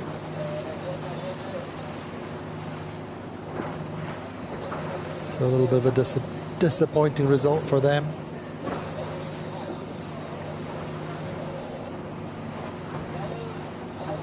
Coming through the finish line, but skies cleared, nice sunny evening. We think that augurs well for tomorrow, do we? Well, yes, for tomorrow I think it will be a nice weather, and and also the championship, the races will be very close, because between Platoon and Quantum, probably the first race of the day will be decisive for Platoon, that he's behind. So let's look back at that race then. Race 8 of the series. We've got a 10-race series for this Rolex TP52 World Championship, and this was the start. Well, it was really all about getting out to the right early. Nice start from Platoon, best position and speed on the line. Provetsa get out to the right and led round the top mark. Platoon round in 2nd. That was pretty much the order down that first run. Really watching how they go round the leeward gate at the same time. The key move was Platoon managing to get to the right and owning the right up this second beat, Platoon managed to open up 70 metres or so, and that's the delta we see coming around the top mark. Nice hoist from then. Preveza really not able to penetrate the lead of Platoon at all. Pretty solid performance all round from a team that have won the World Championship twice and really are taking it to Quantum. Unfortunately, we didn't see the replay, but they really had these problems at the top mark, and that's cost them. And a solid day for the sled, really, as well, going 1-3 for the day. But then, Pedro, what do we think for tomorrow? Who's your money on? Well, I think it's hard to say. I think probably Platoon wants to be in front of Quantum the first race of the day. They have a bit of space for the boats behind, so we can see some attacking moves from Platoon to Quantum in the first race. And if they can get Quantum behind them, it's all open to the last race. Anyway, in the Quantum's position, if you can defend from Platoon and put some boats between them, probably it will be all done for the second race. I mean, it would be exciting enough were the conditions like this if we had another 8, 9, 10 knot day, but we're talking about a different perspective. We're talking about 15, 16 knots, and it could be a very different situation. Something we've not raced in. Everybody's raced in it before, but to switch up a gear, change your mindset, it's very different for tomorrow. Yes, and it rewards experienced teams. So to avoid problems and forced errors that can come up with more wind. And I think, well, it will be very good to see. And it'll be exciting for us in the studio, won't it? Anyway, let's look at the standings after that race. As we said, very, very tight now at the top, but Quantum actually have a 3-point lead. Quantum on 26, Platoon on 29, Phoenix on 34, Allegra 36, so close between Allegra and Phoenix. Value dropping to 5th, but still close, still in touch with the podium for sure. If they have a good final day, good day for the sled team with a 1-3. In 6th, Preveza 8-2 for the day. In 7th, Gladiator in 8th, 4-9 for the day, and a 6 and 8 for the Interlodge. So that's the standings after 8 races. We're expecting two tomorrow. We've got a great forecast. And anything really could happen. Quantum have won here twice. The last 2 times we've been here, they are 3 times world champions. And Platoon are 2 times world champions. They've never won here. They've never done better than 3rd. So join us tomorrow. A big finale. The Rolex TP52 World Championship will be decided tomorrow. Join us live tomorrow.